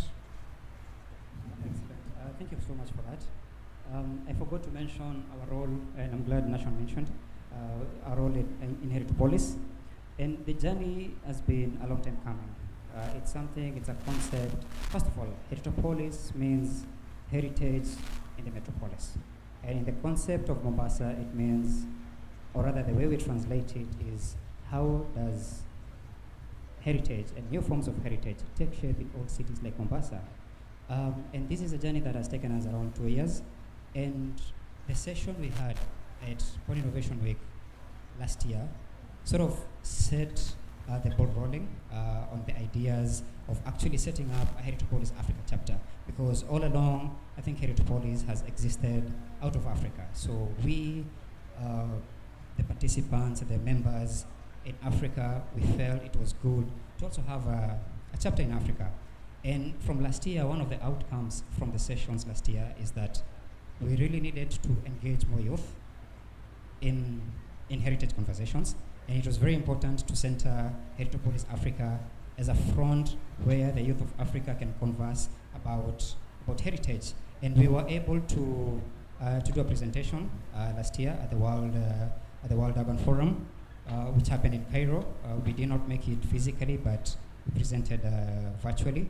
And I think that was the second time we were presenting on the role of youth in pushing for more conversations around Heritopolis Africa. And right now, the conversations we're having actually have escalated to a point we feel Africa is a big space, and managing these huge space also needs some sort of a segregation. So we are in the process of sort of like dividing Africa into five sections. We have East Africa, we have North, West, Central, and Southern. So as far as the East African chapter goes, Nation is part of the team in Mombasa, Estemi and Dr. Kalandar from Technical University. We've been able to reach out to colleagues as far as Ethiopia, Somalia, Uganda, Rwanda, Tanzania, Zanzibar, and the island of Mozambique. So as far as East Africa is concerned, we are pushing these conversations on Heritopolis Africa, and we are really engaging youth in really understanding and interpreting heritage in their own ways. And Nation will, I hope, will get that chance to even show that video, especially in regards to historic urban landscapes.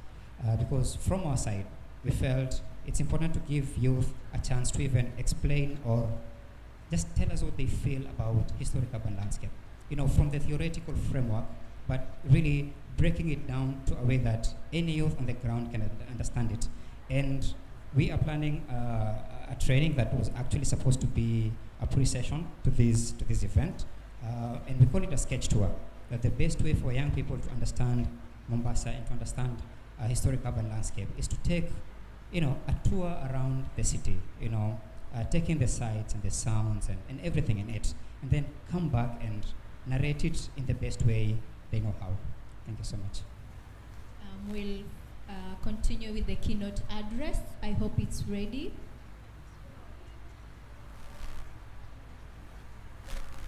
Yes, I'm ready, but you cannot hear me. We can hear you. Or you can now. But I hear some echo. We can hear you. We can hear you. Go ahead. Okay, so can you see me as well? No, we can't see you, but we can hear you. Okay, that's great. So finally we made it, but I hear some echo from my side. Maybe you don't hear. So let me start. So how many minutes do I have? Around 5 to 7 minutes.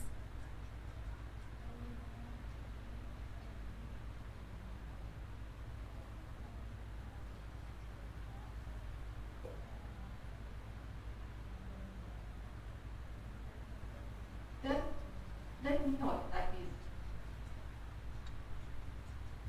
So first of all, thank you very much. It's a great honor to talk on this occasion. It's a really important session.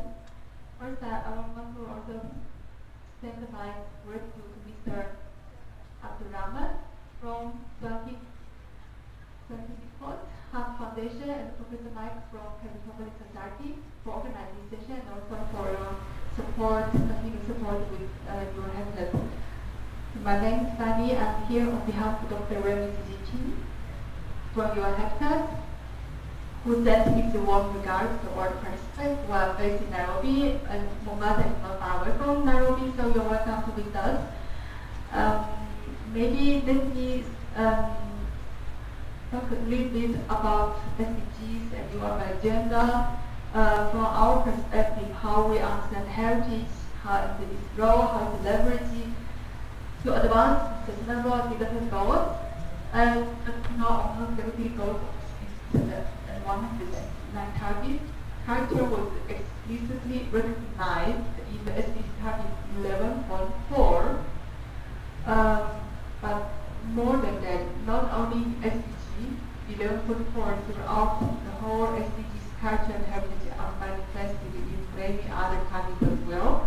For example, in goals 4.7, 8.9, 11.4, and goals 12B is related to protection of culture and nature heritage, innovation and creativity, promotion of sustainable tourism, local culture, and produces. As well as the education of cultural diversity and the contribution of culture to sustainable development and the traditional knowledge. So it's really more than one goal which is SDG development for.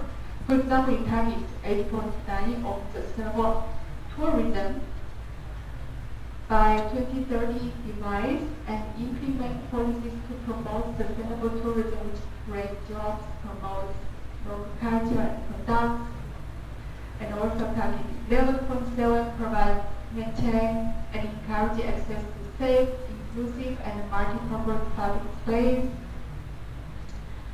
So this is about SDG, and on New Urban Agenda, which is launched in 2016, 1 year after the launch of SDGs. It is a blueprint for sustainable urbanization, provides comprehensive framework and to guide and track urbanization around the globe. And where is the position of culture in New Urban Agenda? In New Urban Agenda, culture is regarded as soft measures alongside with education, health, and urban safety. The New Urban Agenda acknowledges culture as the source of enrichment for humankind that contributes to the sustainability of human settlements, as well as it promotes innovative and sustainable use of architecture, monuments, and sites with the intention of value creation through respectful restoration and adaptation.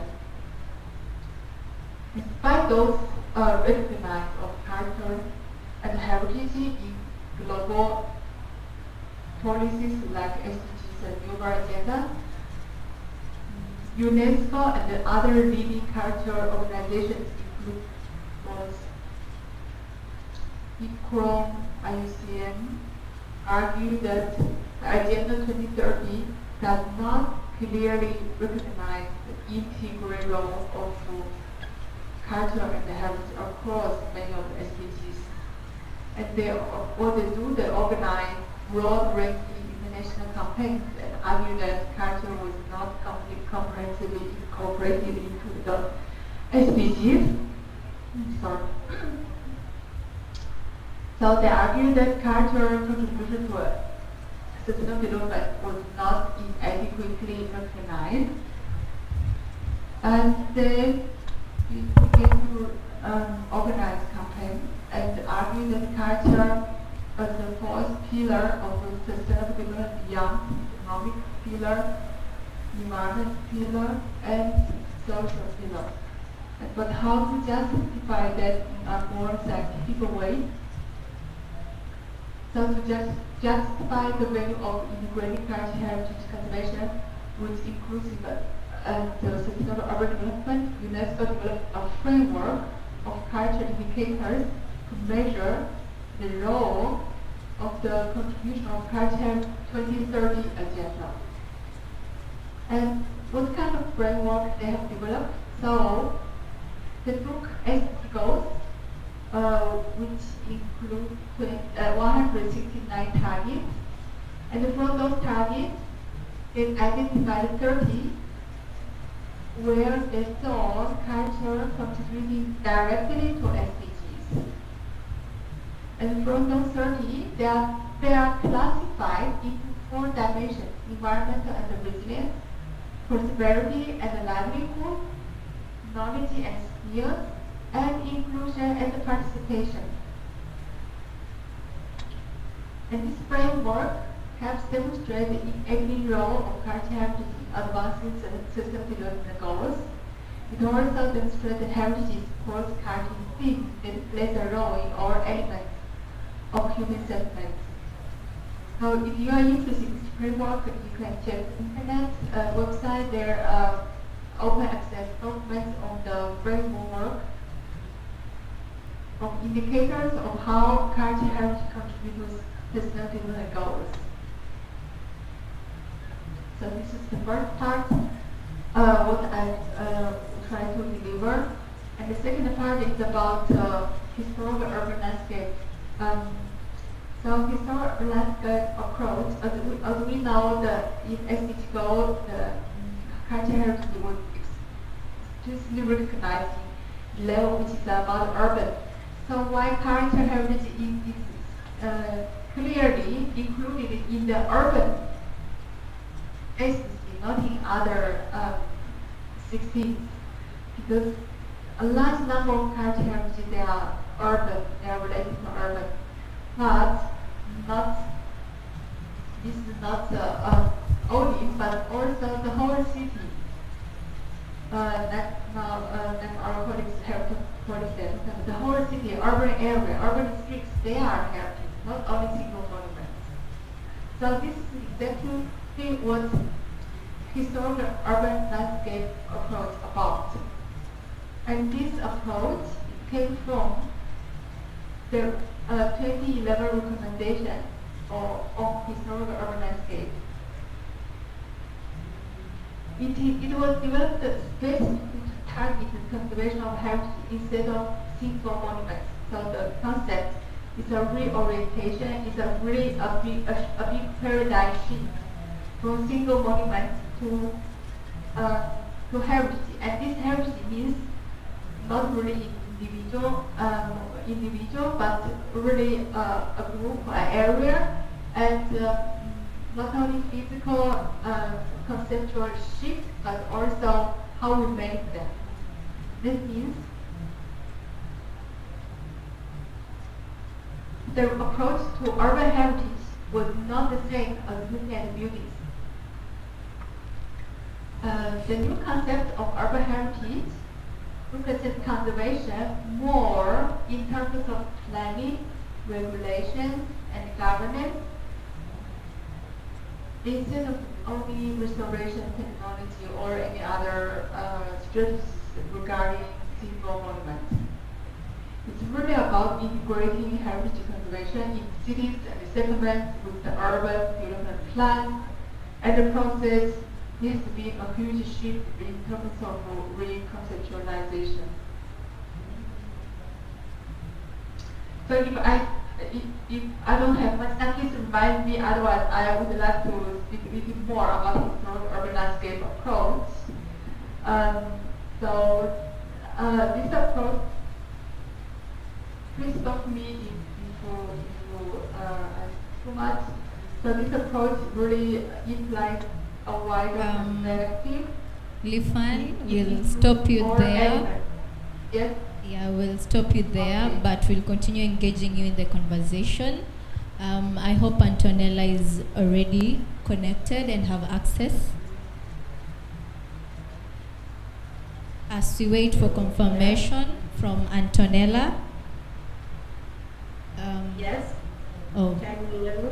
Yes, we can hear you. Kindly introduce yourself and tell us a bit more of the work you do. I cannot share any certificate.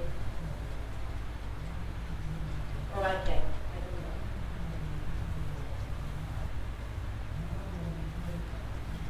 May I share a presentation or no? Yes, you can share the presentation. How? So, just a moment.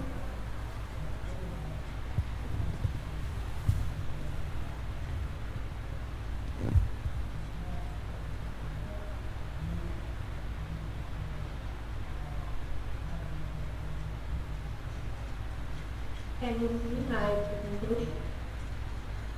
Not yet. Unfortunately, I cannot do this full screen. I don't know why. Probably I have to return back.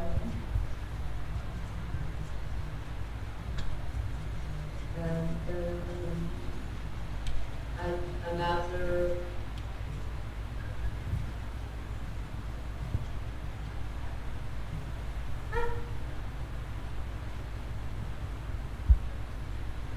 Can you see? No. Not yet.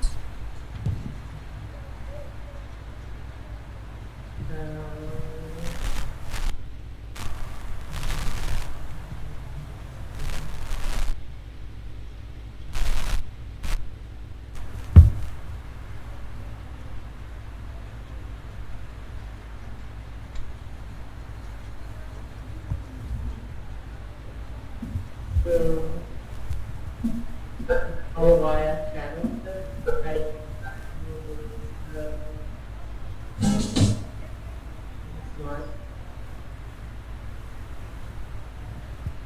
As we wait for Antonella's presentation, I will come back to Madam Fatma. And the first question I'd like us to discuss will be, how can heritage sites such as Fort Jesus, which is a World Heritage Site, how can it become a catalyst for local economies, empowering local economies? It's my presentation because I cannot, I really cannot move it. So I don't know. Anyway, I can put without images, even though for me I cannot, it's a problem not to have images. So I'll try again, but I try with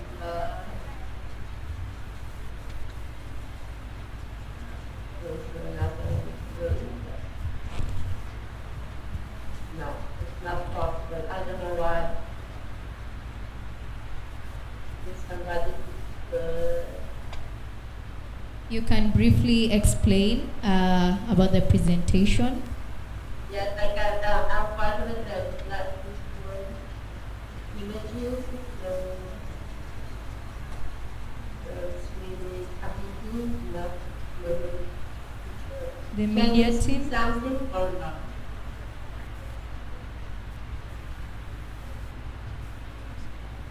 Can you see my presentation right now? We can't see it yet, but you can briefly explain about it because of time. We have Okay, limited so- time.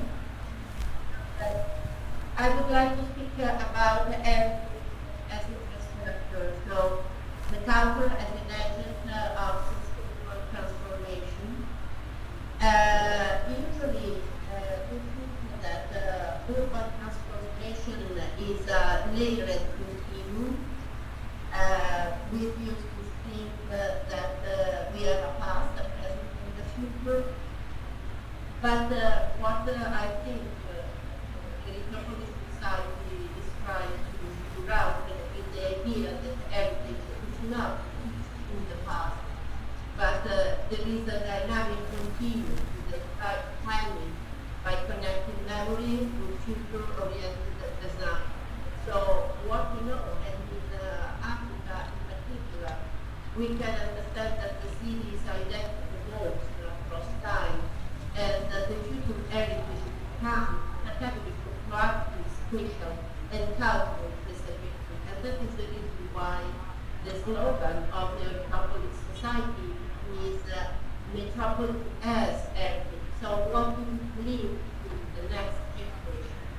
But the situation with which the chronic crisis of the nowadays world has challenged is related to the fact that first of all, the time of the transformation of the city is really accelerating. And I don't know if you remember that during the COP 2021, the Minister of Foreign Affairs of a small archipelago, the archipelago of Pwani, Simon Kirk, made his speech in the middle of the sea, because that in very few years our islands will be under the level of the moon. So if the past for us was related to identity, history, and heritage, and the cultural traces, the present was something that was connected to the reality and the life of the people, and the future was the place for strategic and visionary design. Right now we have to take into consideration the fact that due to the climate change, due to the explosion, fast explosion of activity, this future seems to be uncertain. So if we really like to say that culture is an agent of sustainable transformation, what I learned studying African context, in particular in Burkina Faso, in Ouagadougou, I do think that in your country shapes collective identity, but also has to form a government, and it has to be strongly connected with the accessibility of the infrastructure so that the city can become a living system. So heritage as infrastructure means that we have to have a different type of infrastructure, and when we talk about a metropolitan dimension, we are speaking about a clean, great infrastructure. So the heritage of the city, but also the heritage of the nature that allow to produce an intergenerational sustainability. What I learned in what I do started from the analysis of the different ways to define what does mean monumento in an African city. During the colonization of French, during the French colonization, the monumenta were the museum, the council, but in a second moment, during the revolution, Ouagadougou defined its monument to define the place where the revolutionary heroes made some incredible relevant gestures for the progress of the city. And right now, the monument of the city are the monument of the cinema, the monument of the music. So understand in which way the relationship between the history of the political not some relevant is important.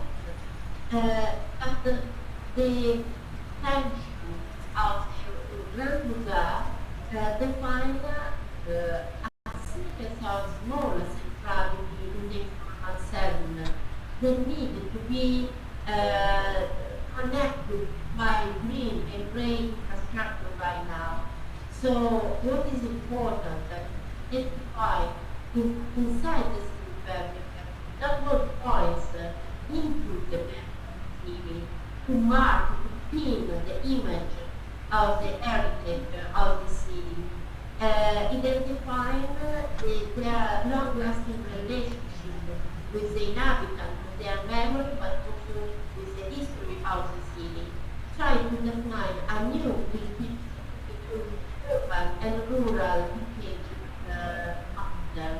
So I would like to say is really different the way in which we have to name monumento or something that identifies the history of a city with the memory of its collectivity in the body of the city, particularly in the body of our metropolitan city. So if we would like to say that big culture is the nugget of sustainable transformation, I do think that what is relevant, if we would like to think about metropolis heritage, is to be able to connect nature-based solutions that in reality, if I return back to what I learned as in Ouagadougou, the local community absolutely knows, they know that well. We studied the mosque smallly. We studied the way in which the mosque population were able to understand where the soil, the ground, the people for the construction, for the safe construction of the city. So we have to return back to the local knowledge that in Ouagadougou was named Puro Mike. So they say when you have agricultural part, you can say that you have a bit of everything from the past. And we have to be able to introduce this local knowledge, original knowledge, into the metropolitan plan. So connecting nature-based solutions, of course, is the technique that allow us to produce a safe food. But to be able to connect this technique with the factor of the local original people, and it's not a matter of being capital, I guess. It's a matter of understanding how it's possible to build a city within the nature. follow the rule of the neighborhood. Because the neighborhood is the heritage, the legacy of ancestral community. Antonella, you have 1 minute left. You have a minute to finish up.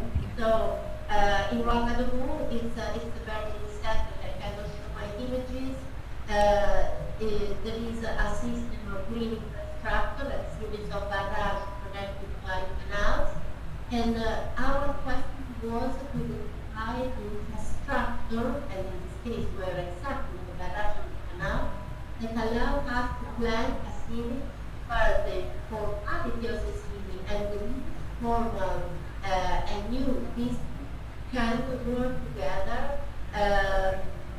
in the same perspective of the care of the nature. So it was a planned approach that connected the infrastructure, connected the European and urban cities, planned and non-planned cities. And finally, I would like to spend only a few words on the topic of resignification of memory and identity through digital memory. We use new techniques, particular virtual reality, augmented reality, to define new techniques. We said realistic images of their technology so that to be able to communicate this past to the new generation that I think will be really the new inhabitants of the metropolitan city. And so I can stop here. Thank you so much. A round of applause for Antonella, kindly. As we get back to our topic of discussion and our topic of discussion for the day, I will come back to Fatma. How can heritage sites or landscapes such as Old Town, which is a historical landscape and full of heritage and culture, how can such spaces and sites such as Fort Jesus, how can they become a catalyst for local economies, empowering the youth and creating a sustainable tourism or innovations that come about to the youth? Thank you very much for that question. Heritage, the National Museums of Kenya conserve heritage, national heritage, world heritage, for the sake of posterity,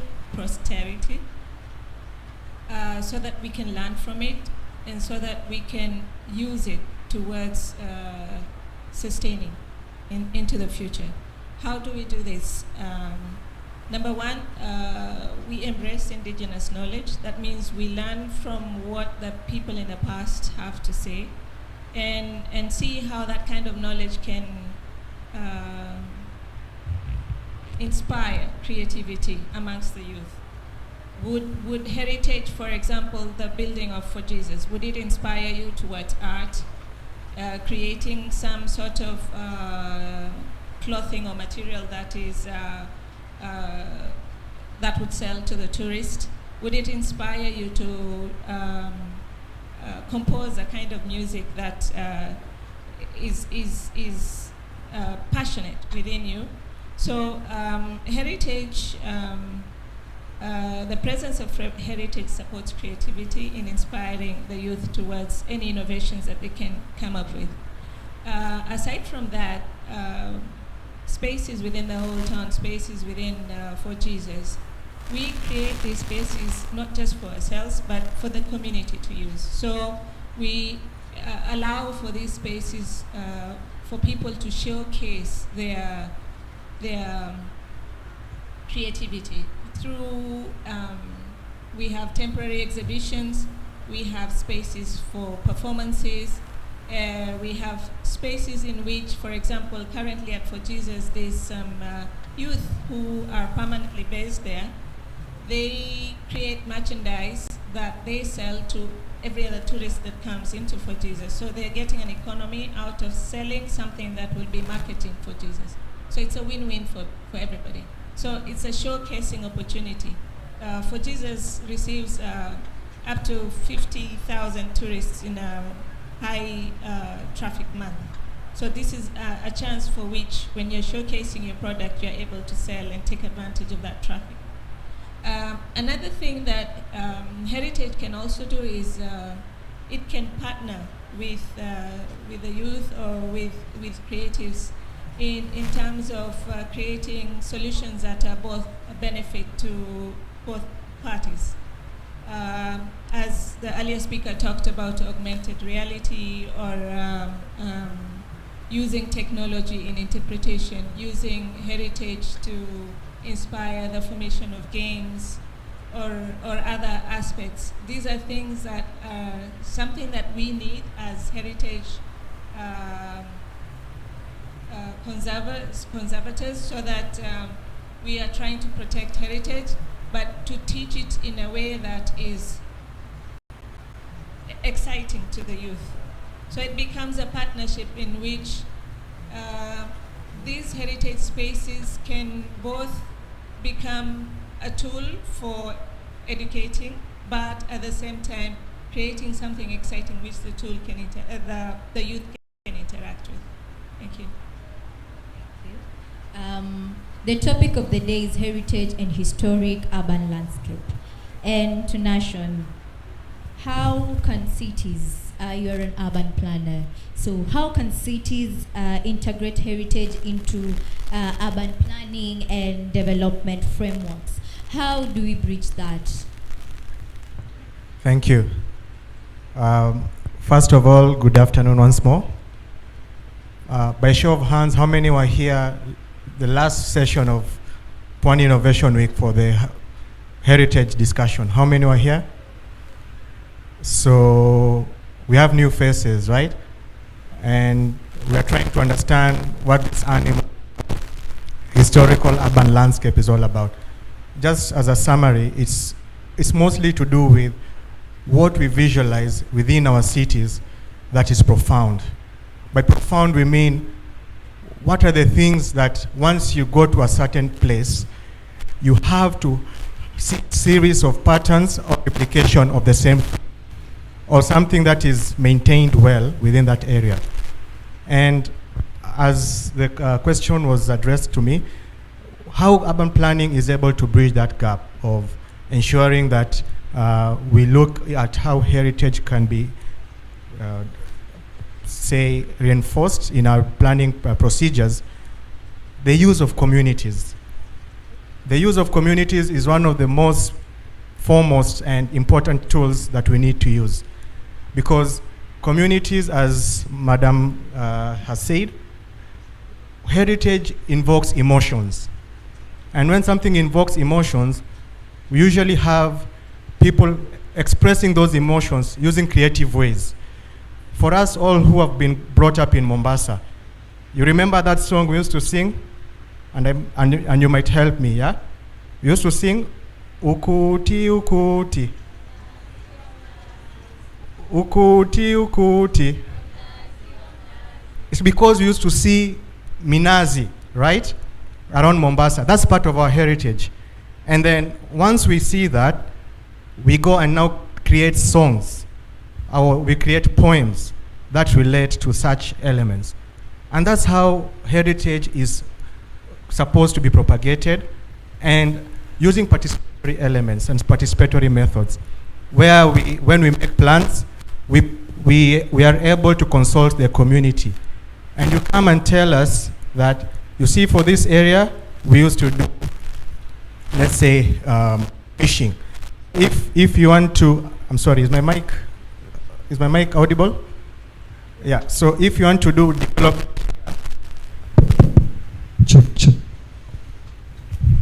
Thank you. So if you want to do development, please also ensure that we can be able to still fish. So when you have certain aspects of the city that you are passionate about, please, when you're making the plans, and we make plans every year through the plan making process of the county, make sure your voice is heard. That's quite important. Number two, understanding the SDG frameworks.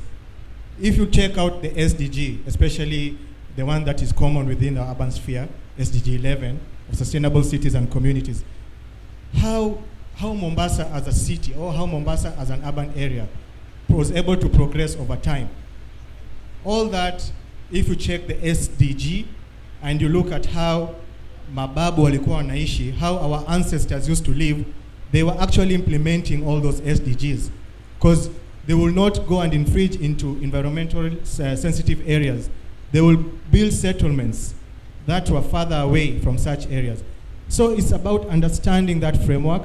And for those who are here last year, an important discussion point that we had, heritage is not about looking into the past. It's about how the past influences the future, right? So like that song we just sang, would you want kids in 50 years to continue singing it? I couldn't hear you. So how will they keep on singing such songs? They need to know that within Mombasa we have plants called mnazi. So we need to continue planting mnazi, right? So looking at how the past can influence the future is how heritage can be able to be reinforced in our urban planning frameworks and then enable the city be able to develop in a sustainable manner. Thank you. Still on you, what are the main challenges that come about in balancing modernization and also the modernization infrastructure and expansion? Cities are growing day by day. Can these cities accommodate this expansion? These historical cities, can they accommodate this expansion without it debauchizing its landscape and its character? Because each historical city has its own character. How can we go about that without destroying the character that it invokes within itself? Right, thank you. So, two things. We have, that's usually the bone of contention. We have preservation and then we have conservation. When you talk about preservation, it means whatever we find, we leave it as is, right? And then when it comes to conservation, it means the wise use of resources. So when you're looking at wise use, we look at how all these elements within a city, we have population pressure, we have use of resources, and we have issues to do with enabling the city to be able to take up a modern outlook. But one thing that's certain, the principles remain the same. How it was done years back and how we want the city to progress, the principles remain the same. Like, for instance, how we use our underground water resource. We all want water that is fresh, right? Will digging boreholes everywhere lead to fresh water underground? It won't, right? So before, you will find, especially in settlements like the ones we have had historically, they were having very minimal wells that the whole community could be able to use, right? And that was able to maintain the purity, of, so to say, of such a resource. Looking at things like mangroves, we know we have pressure for development, that we need to expand our city. But at the same time, how many like fish here?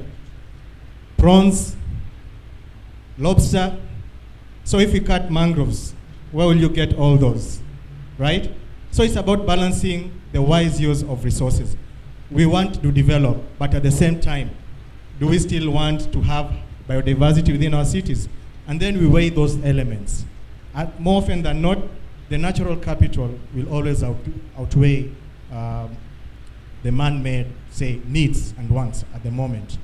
So through planning, and that's why planning is important, we can be able to see which areas will be best suitable for, say, upscaling of development, which areas will be best suitable for preservation, like what you have done within the Old Town, parts of the Old Town area, which areas will be suitable for conservation, where we just have minimal intervention, where we can have slight minimal, but we can still have modernist approaches being implemented. And then once we have that clear understanding, I'm sure we'll be able to be proud of our cities. Because for those who travel maybe to Nairobi, what's the first question people ask? Huh? Do you know Old Town? Or they tell you, I've never been to Fort Jesus. So if we say now Fort Jesus, we want to put a mall there, how many will be for it? Right? We won't be for it. Because there's that emotion it invokes, as well as at that point in time, that's not the use that best fits for Jesus, because it's a heritage area. So understanding all those complexities will be able to assist us in determining, in terms of whatever is happening, the factors that are around us, what should we need to do, especially through planning, that you can be able to have sustainable urban areas. Thank you.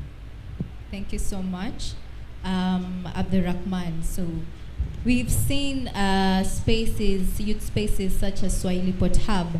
And in such spaces, we've seen creativity and technology being addressed, and also the growth in such sectors.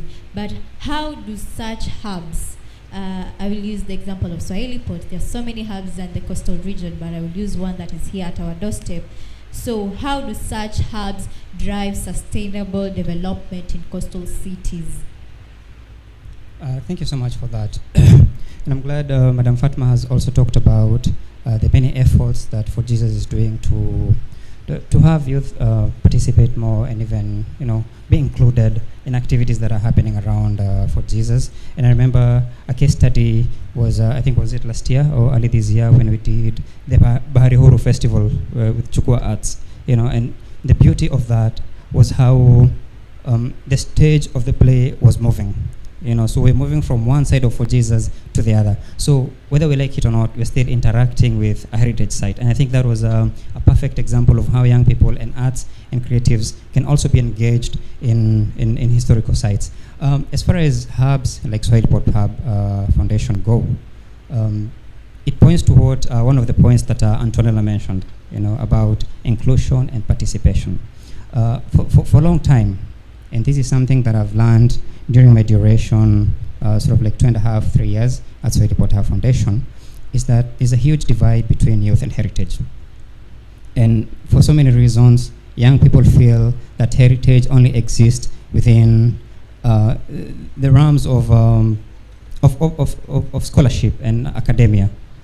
So the role of hubs like Swahili Pot Hub is to act as a buffer zone, where we take these somewhat complex theoretical frameworks and break them down, so that in a way that into bit sizes that the young people can digest and understand. Because things are changing, and the generation that we are working with right now,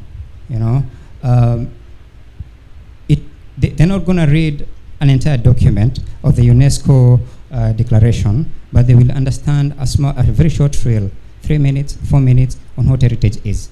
And these are ways that we can use to even document how cities are transforming. A couple of months back, we did a very nice event right here at the amphitheater. These were the Mombasa Matatu Awards. And matatus, yes, we take them just as normal transport, taking us from point A to point B. But then when you talk about cities and how they're transforming, and how new forms of heritage are coming up in old cities, then matatus are a perfect example. When you look back, tukiangalia mali tumetoka as far as transport is concerned, from the Kenya bus all the way back from the 1960s and 70s, and how the matatus came, and how the youth were actively participating in creation of these new forms of transport that are very youth-oriented. The music, the graffiti, everything about a matatu is very youthful. And that goes along even with the language of urban cities from Nairobi and Mombasa. Sheng imeanza Nairobi, but still, sisi wenyewe hapa Mombasa, we also have our own Sheng. So every city has its own way of participating in the transformation of urban cities. Thank you so much. Also still on to you. My question will, as you have talked about how creative spaces such as the hub, how can we position now youths? And these youths, they're not just participants, people who are just coming to see and go. How do we position the youth who is here at the coastal region? How can we position them to be able to lead such forums, to be able also to be part of the urban transformation that comes about, and also creating part of the coastal economies and ensuring that the youth agency has been addressed, and how innovative and how innovation can also be adapted into how they will go about that. If we are to define innovation as, new ways that we come up with to deal with existing problems, or finding new solutions to the existing problems, then outside the example of Mombasa Tourism Innovation Lab, which exists right here at Swahili Portal Foundation, and this also borrows into conversations that we've had with Madam Fatma at Fort Jesus. And I remember in that conversation, I think we had UNESCO, when you're talking about rejuvenation of Old Town. And in the same span, when Mombasa Tourism Innovation Lab trains young people as tour guides, trains them in a way that they also understand the city in a different way, trying to unearth the authentic stories that define our cities. Then storytelling becomes a very powerful way of connecting youth in a way that they participate directly in improving the local economies. When we're able to treat or train young people as tour guides, and then they're also able to come up with new tourism products, the same way Mombasa Tourism Innovation Lab did. And from the trainings that we did, we get very young people from places like Pwani, realizing that, well, if I'm to take tourists around on food tours, street food tours, or even home visits, where a tourist can come, go to the market, Pale Marikiti, do the shopping, go down to Fordan, buy some fish, go to a home, and they are trained on how to cook Swahili food. This way, we're also building, cultural tourism. And this is something I know that most stakeholders are very interested in, that how then do we train more young people in creating new tourism products, because new tourism products also means that young people are able to make more money through tourism. I'm not sure if I've answered your question, or I've diverted completely to ways that we can make money through heritage. Thank you. Thank you so much. I'm coming back to Madam Fatma, and I would like us to tell us what lessons can be drawn from heritage site management, or lessons that can be able to inform a broader urban planning or coastal cities, the alliance, the collaboration between urban planning and coming back down to the community, and able to bridge also that. Lessons from heritage management. One thing that we know for a fact, if we look at Fort Jesus, it was built more than 400 years back by the Portuguese for whatever function that they needed it for at that time. But this structure still exists to date. It is accommodating functions that we need for it now, so that it is relevant to the community around it, it is relevant to the community, to the Kenyan community as a whole. So what I'm trying to say is that what is key to keep at the back of our minds is that heritage is there to stay because it is dynamic. It is strong. It has been existing and will continue existing, of course, with the support of the stakeholders around us.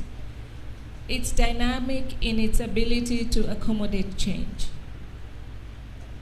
As much as most of the time we think heritage is static and we need to preserve it and keep it historic and old and everything, but for heritage to be sustainable, it needs to be sensitive to the needs of the changing needs of the people around, and it needs to be able to open up its doors to a variety of usage without compromising its what we call authenticity. So how do we both create a win-win situation where that structure continues to exist, but it still becomes relevant and continues to be relevant to the needs of the people? Say right now, for example, the Old Town residents need to find for Jesus relevant to their pockets. That means we maintain and ensure the walls are intact, but who tells the story of for Jesus? These are the tour guides that Abdul has been talking about. Trained tour guides that are not staff of the National Museums of Kenya. These are community members, youth, trained to tell the story of for Jesus. And nowadays, the story is not that rigid story that we used to learn in history books. It was built the Portuguese, it was da da da da da da da. Nowadays, we want the youth to tell their own story. How does this heritage talk to you? Is it through food tours? Is it through music? Is it through art, the sketch? Is it through the stories? For example, the fort was a prison at some point in time. Do you want to tell the stories of the people who were in prison? Who were they? What did they do wrong? Were they prisoners of war? Were they people who were against the administration? What did they do? So how do you retell that story? Or how does heritage speak to you? That is what we nowadays call the decolonization of heritage. And that doesn't happen just by the mandated authority, the National Museums of Kenya, working in silos. We have to work together with the youth so that we understand what the young people need. We have to work together with county authorities so that they're the ones supporting the roads and the lights and the water and everything that comes to the heritage. How do we ensure that these services are still existing within our heritage sites, supporting the day-to-day modern requirements for continuing existence, but still safeguarding the structure as is? So without a doubt, dynamism, inclusive, and participatory is the only way to ensure that heritage becomes of relevance and continue existing, hence sustainable. Thank you. Thank you so much. This question will go to all of my panelists. The theme of this year is Pwani Reimagined. So, in a short paragraph, how would you say, how can we reimagine and how can heritage be reimagined as a driver of the future rather than a memory of the past? And how do we bridge these intergenerational gaps between the past, the now, and the future, and also between the wise, the old, now, the current generation, and also the generation to come? How do we bridge that? How do we retell these stories? I think I want to start so that they don't take point. I would think, or I would say, digital technology to take up all that indigenous knowledge and document it digitally through all these tools that you are showcasing over here. I'm saying you because I'm not youth. So the AIs and everything, augmented reality, virtual reality, the robotics and everything. We need that so that it can document heritage and it can interpret heritage and it can not reinvent, but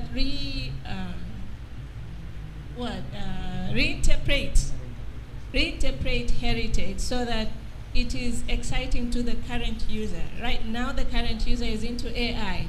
So we need to keep up with AI and ensure that we use AI tools in the understanding of heritage, in taking it forward. That is what I would say. Thank you.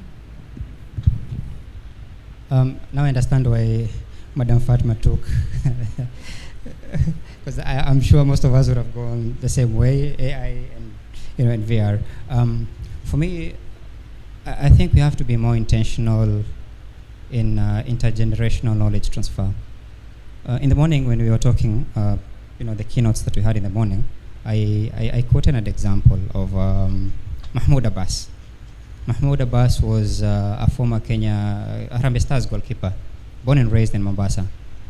He was called Kenya One by the late Leonard Mambo Botella. And he lives with us here. And when you Google him, and we pray that Allah gives him longevity, aishi zaidi na barikiwe na umri wake. When you Google Mahmoud Abbas, Google tells you that Mahmoud Abbas is dead. Na ni mtu tuko naye hapa. He's in Majengo, he's in Kilifi, he's in Nairobi. But that is because we haven't really, yes, we are doing that, engaging young people and the elders and the youth in conversation. But I think we need to escalate that, make it more intentional. Because again, why we should do that is because when, sadly, and sote tutakufa, when one elder passes away and we haven't had the chance to even document the knowledge they have, that is a huge repository that is gone, that will never come back. So I think we should be more intentional in driving intergenerational forums, where then we engage in the transfer of knowledge, and then we give the young people the power to tell our stories. In the morning, the first performance we had was by Lenjo. I'm not sure whether he's here. He's probably everywhere. And it was the story of one of the Swahili heroes, Fomoliongo. It hasn't been documented much, but this young man went and researched and talked to people and really came up with a very intriguing performance on the history of Fomoliongo. And it took, I think, around 7 minutes. And the people who were present really understood who Fomoliongo was. So for me, and on behalf of Swahili Port Hub Foundation, is to engage the youth that you're working with right here at the hub, to reach out to the elders and to document this knowledge and to find ways, again, to borrow or to buy into what Madam Fatma was saying, to then use digital tools to tell our stories better. Thank you.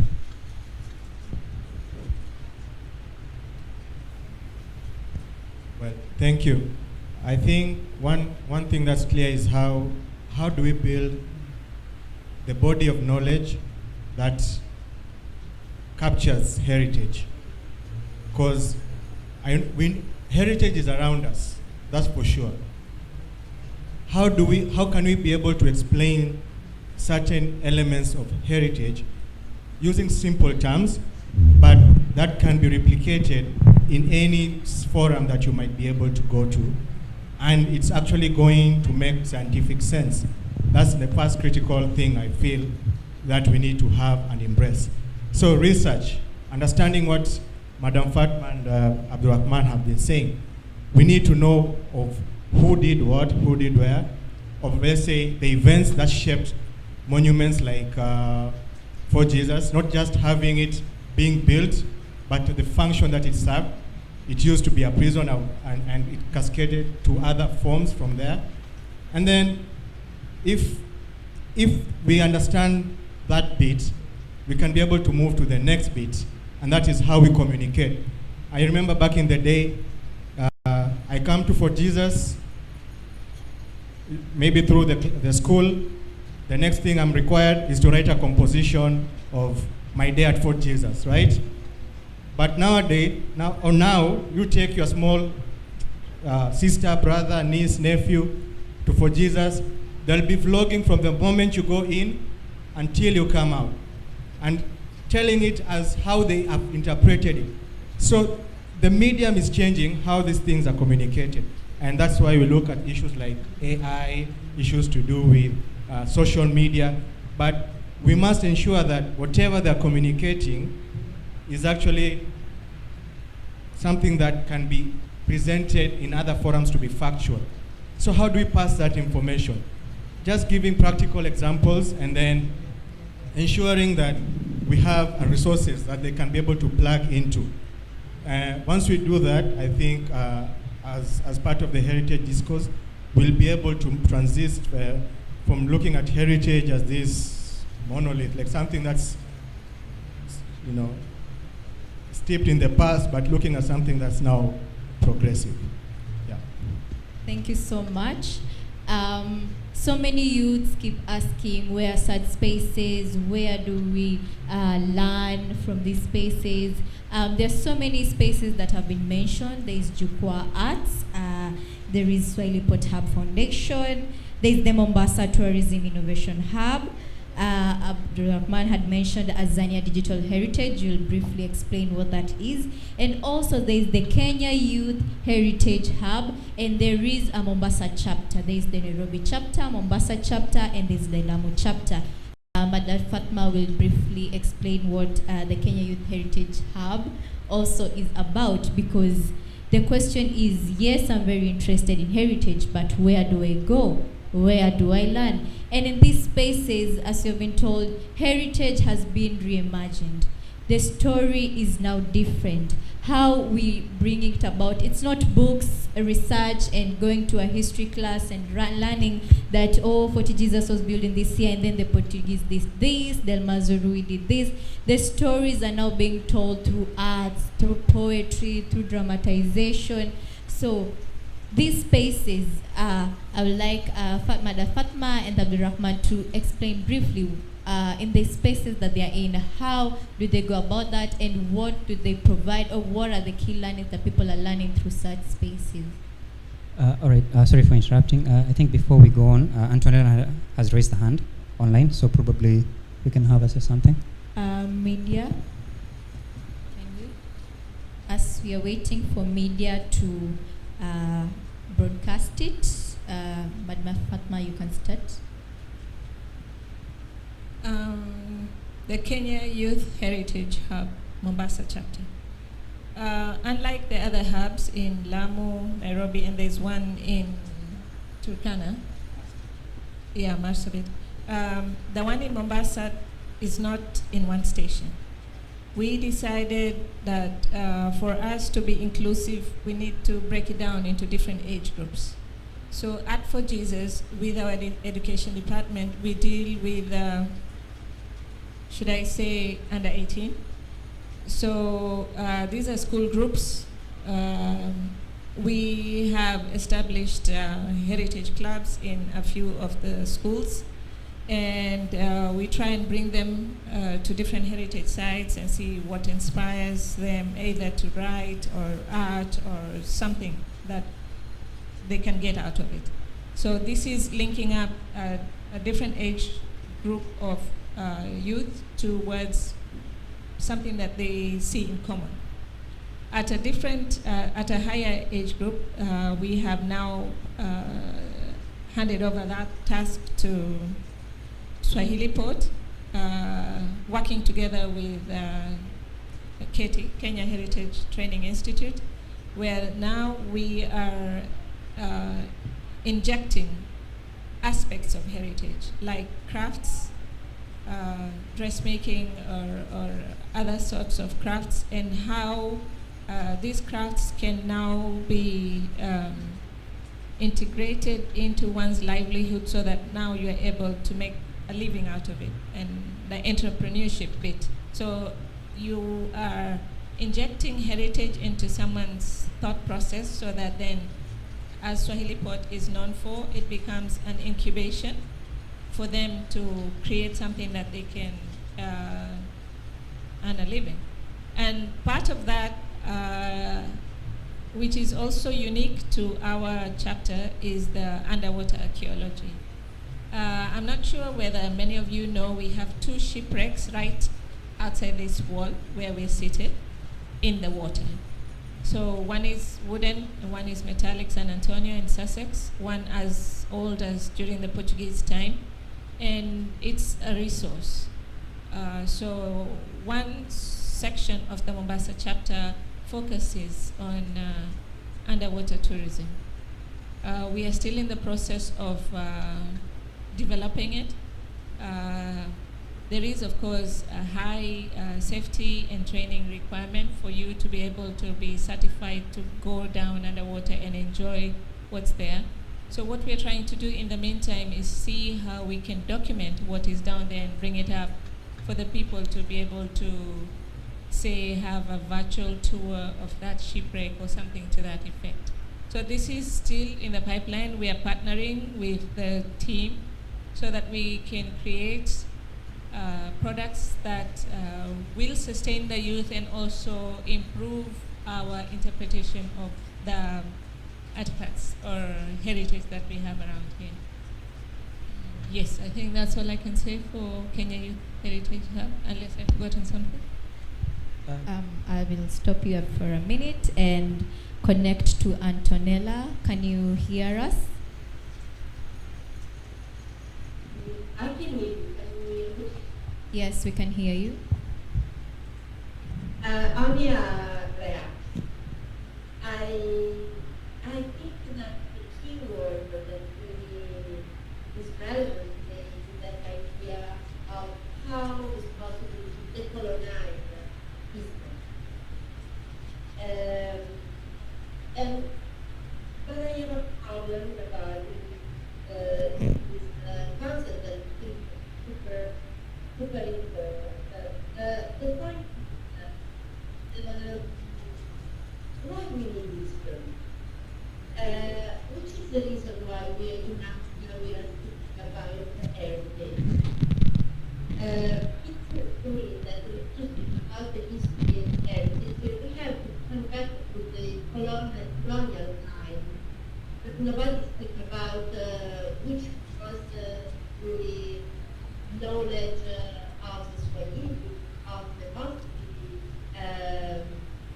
community, that they had a lot of knowledge about how to use the soil and the ground and how to live in a particular geographical situation. So the risk is that when we speak about it, we connect the history to food. So it means that history is a part of entertainment, or it's something that is not related to food.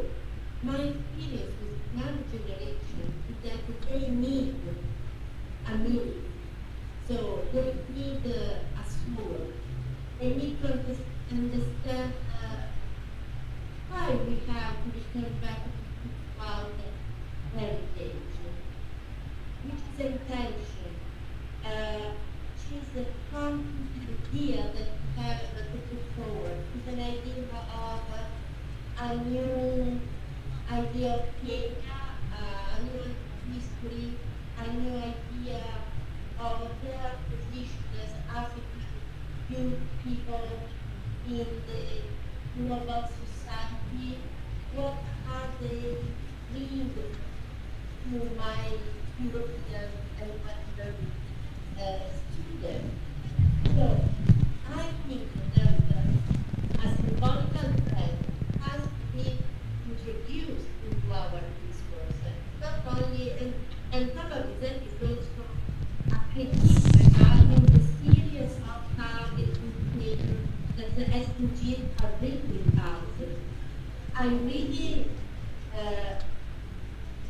was impressing into the discourse of our colleagues that spoke about mangoes, and I cannot imagine to speak about heritage with my students and speak about versus wrong. Instead, in Africa, to speak and to understand what does it mean, the heritage of Africa, I have to speak about mangoes, and that is something that you have to give us as European people, the content of the idea that nature has a value itself. So, a symbolical value we have to introduce into the need of history, because otherwise I don't need history. And the second point, we have different kind of identity. An identity that is place-based, but right now we have a global identity. So in the moment in which a Brazilian guy from a community tell me I can't using a pulse or using a smartphone, the idea of identity doesn't change.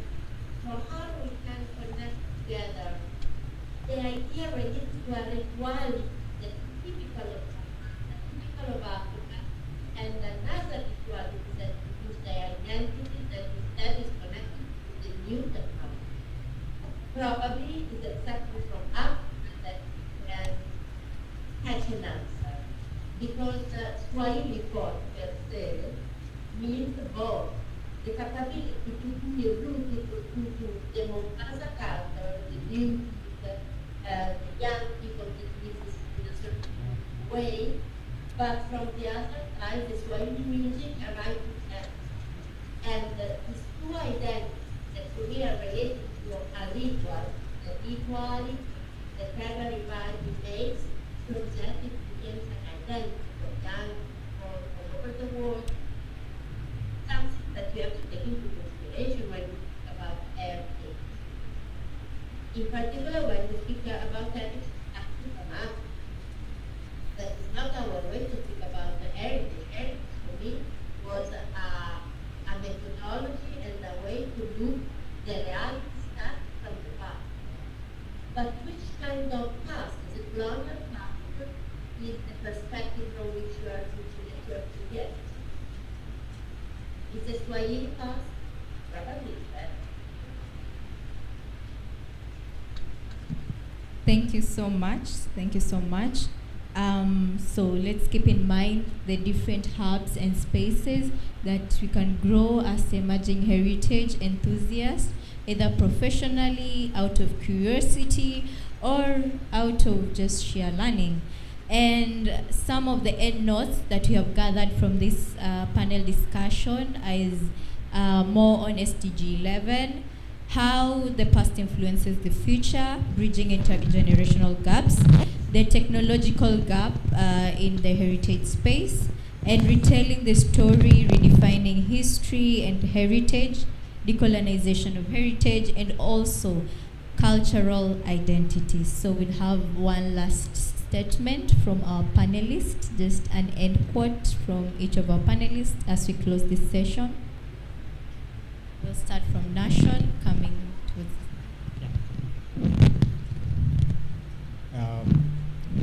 For how I'd like to end is challenge everyone here.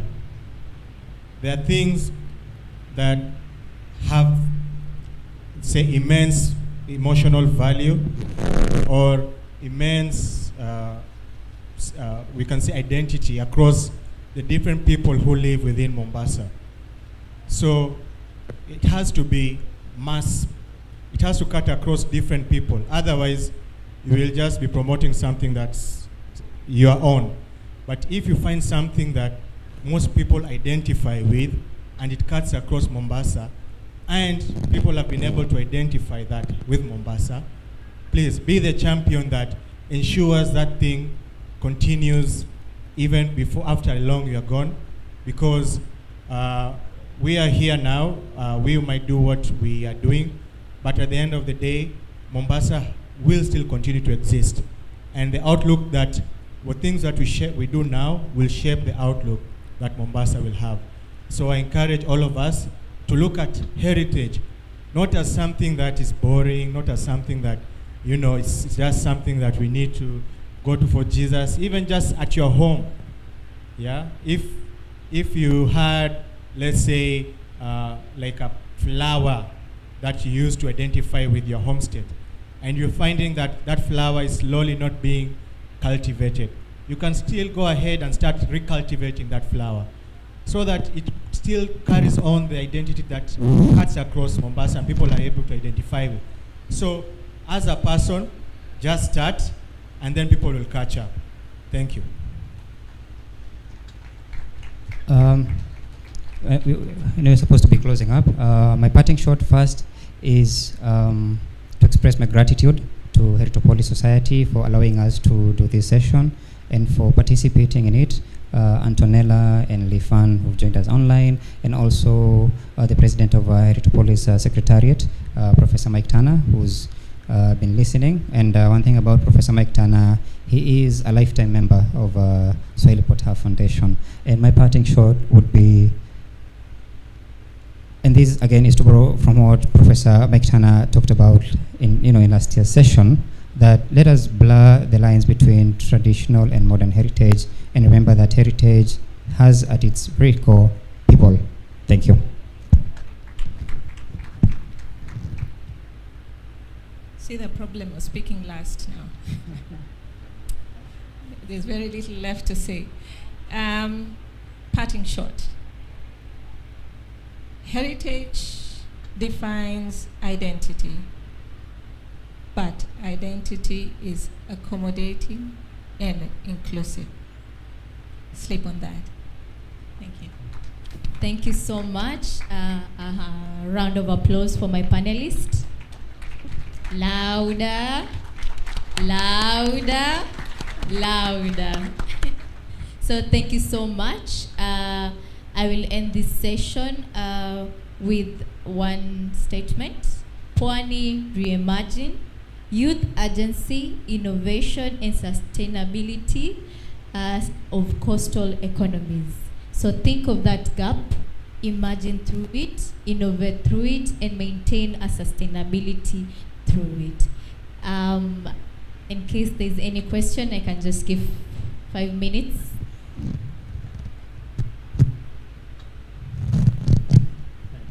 Okay, thank you so much. Good evening, everyone. Good evening once again. I am Umi Sadiq. I support also Culture and Heritage Department in Swahili Port Hub Foundation. And a question that I have is, currently, I guess last month, there was a petition that our sisters and brothers, the people living with disability, came across and presented it to the Senate House on some of the buildings that we have in Mombasa, like Bima Towers. We have I'm looking for the name, which the governor's office behind it, Bitcoin, I guess Bitcoin. And these buildings don't have escalators, if I'm not wrong. And one of the solutions they were looking for it's either these buildings can be renovated, because when you talk of Pwani reimagining, we talk of inclusivity. And we cannot do inclusivity if we cannot bring everyone on board on the buildings that we have under the history and some of the culture, like buildings that we have in Mombasa. So my question goes to Nation. As county government of Mombasa, what are you guys doing to promote inclusivity in these buildings? Because it's very sad. You see somebody wants an opportunity at Bima Towers, 13th floor, youth office, na hawezi kwenda juu kwa sababu ile gorofa haina lift ya kumpeleka yeye juu. Thank you. Thank you. I guess that's why I usually say don't write county government hapo chini. But it's actually a concern, and it's something that we are working on in terms of our policy direction. So I know it's actually not the ideal situation. I work in some of those buildings I've mentioned, and there are some stopgaps that are currently being implemented, and looking at the financial and the fiscal constraints we're operating with, it's not going to be as quick, but it's happening. So your concerns are valid, and something is actually being done to address those concerns. So thank you. Thank you all for listening into this breakout session, and I wish you a lovely evening. Thank you very much, Dorcas Mutemi, for taking us through. Madam Fatma Twahir, thank you.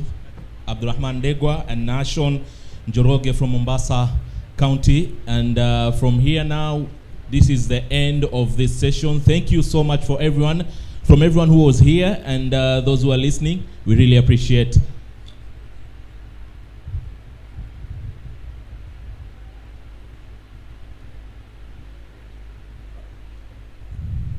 Asanteni sana.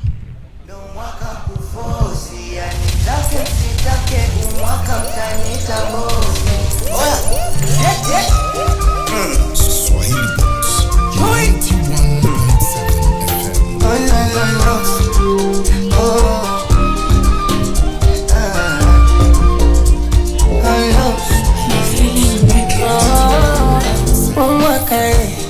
91 kufosi, mutake msitake, utanita bosi. Umwakae, faida solosi, tushalala njaa, umwaka mwenda misosi.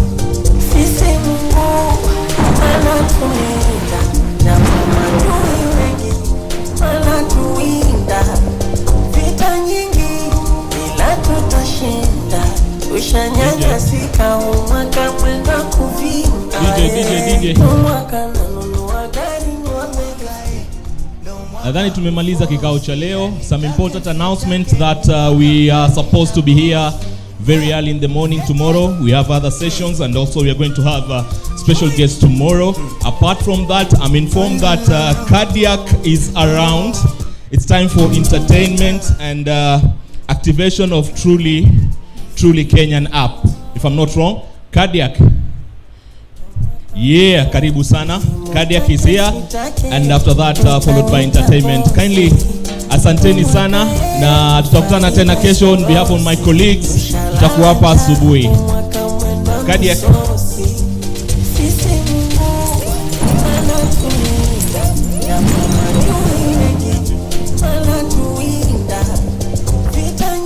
Wagwan. Will it up my DJ? Mko salama? Mko fiti? Kama unasikia sauti yangu nipe yeah. Wale ambao tunapiga picha pale nyuma ni karibuni sana. Ni wakati wa sherehe. We've had a long day. Unaweza funga laptop yako sasa. Ujiambie pole kidogo. Tujinyoroshe. Asante sana maji. Big up to my DJ pale vile. Namona VDJ comes. Wapi kelele yake basi kabla aendelee. Anaweza jipigia kelele mwenyewe, lakini nyinyi ni watu wa maana sana. Namona Spin King pale kwa upande na miwani, yani just a rare spectacle. Ambia kama jirani yako amevaa miwani, mwambie yeye ni rare spectacle.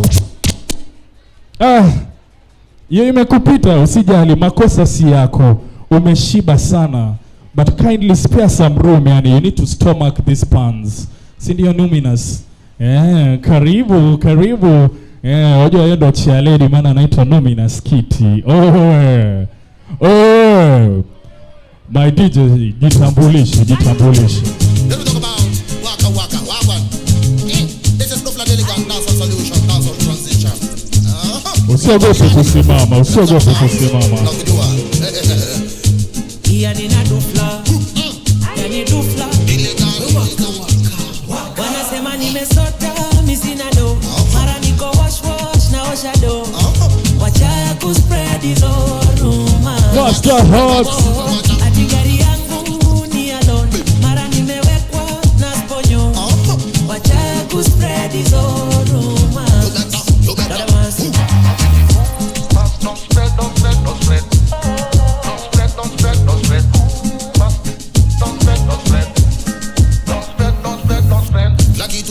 Laki tu mina pata. Nikina jasho imeniweka hapa.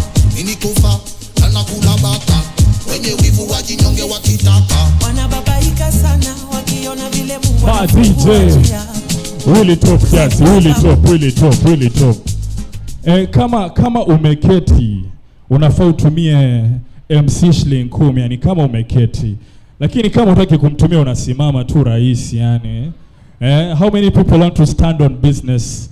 If you want to stand on business, well and good. If you want to stand on business tena, unaweza ukachekesha M-Pesa hapa hivi. Yani tushamaliza shughuli za kuketi jamaa. Kungekuwa na kitanda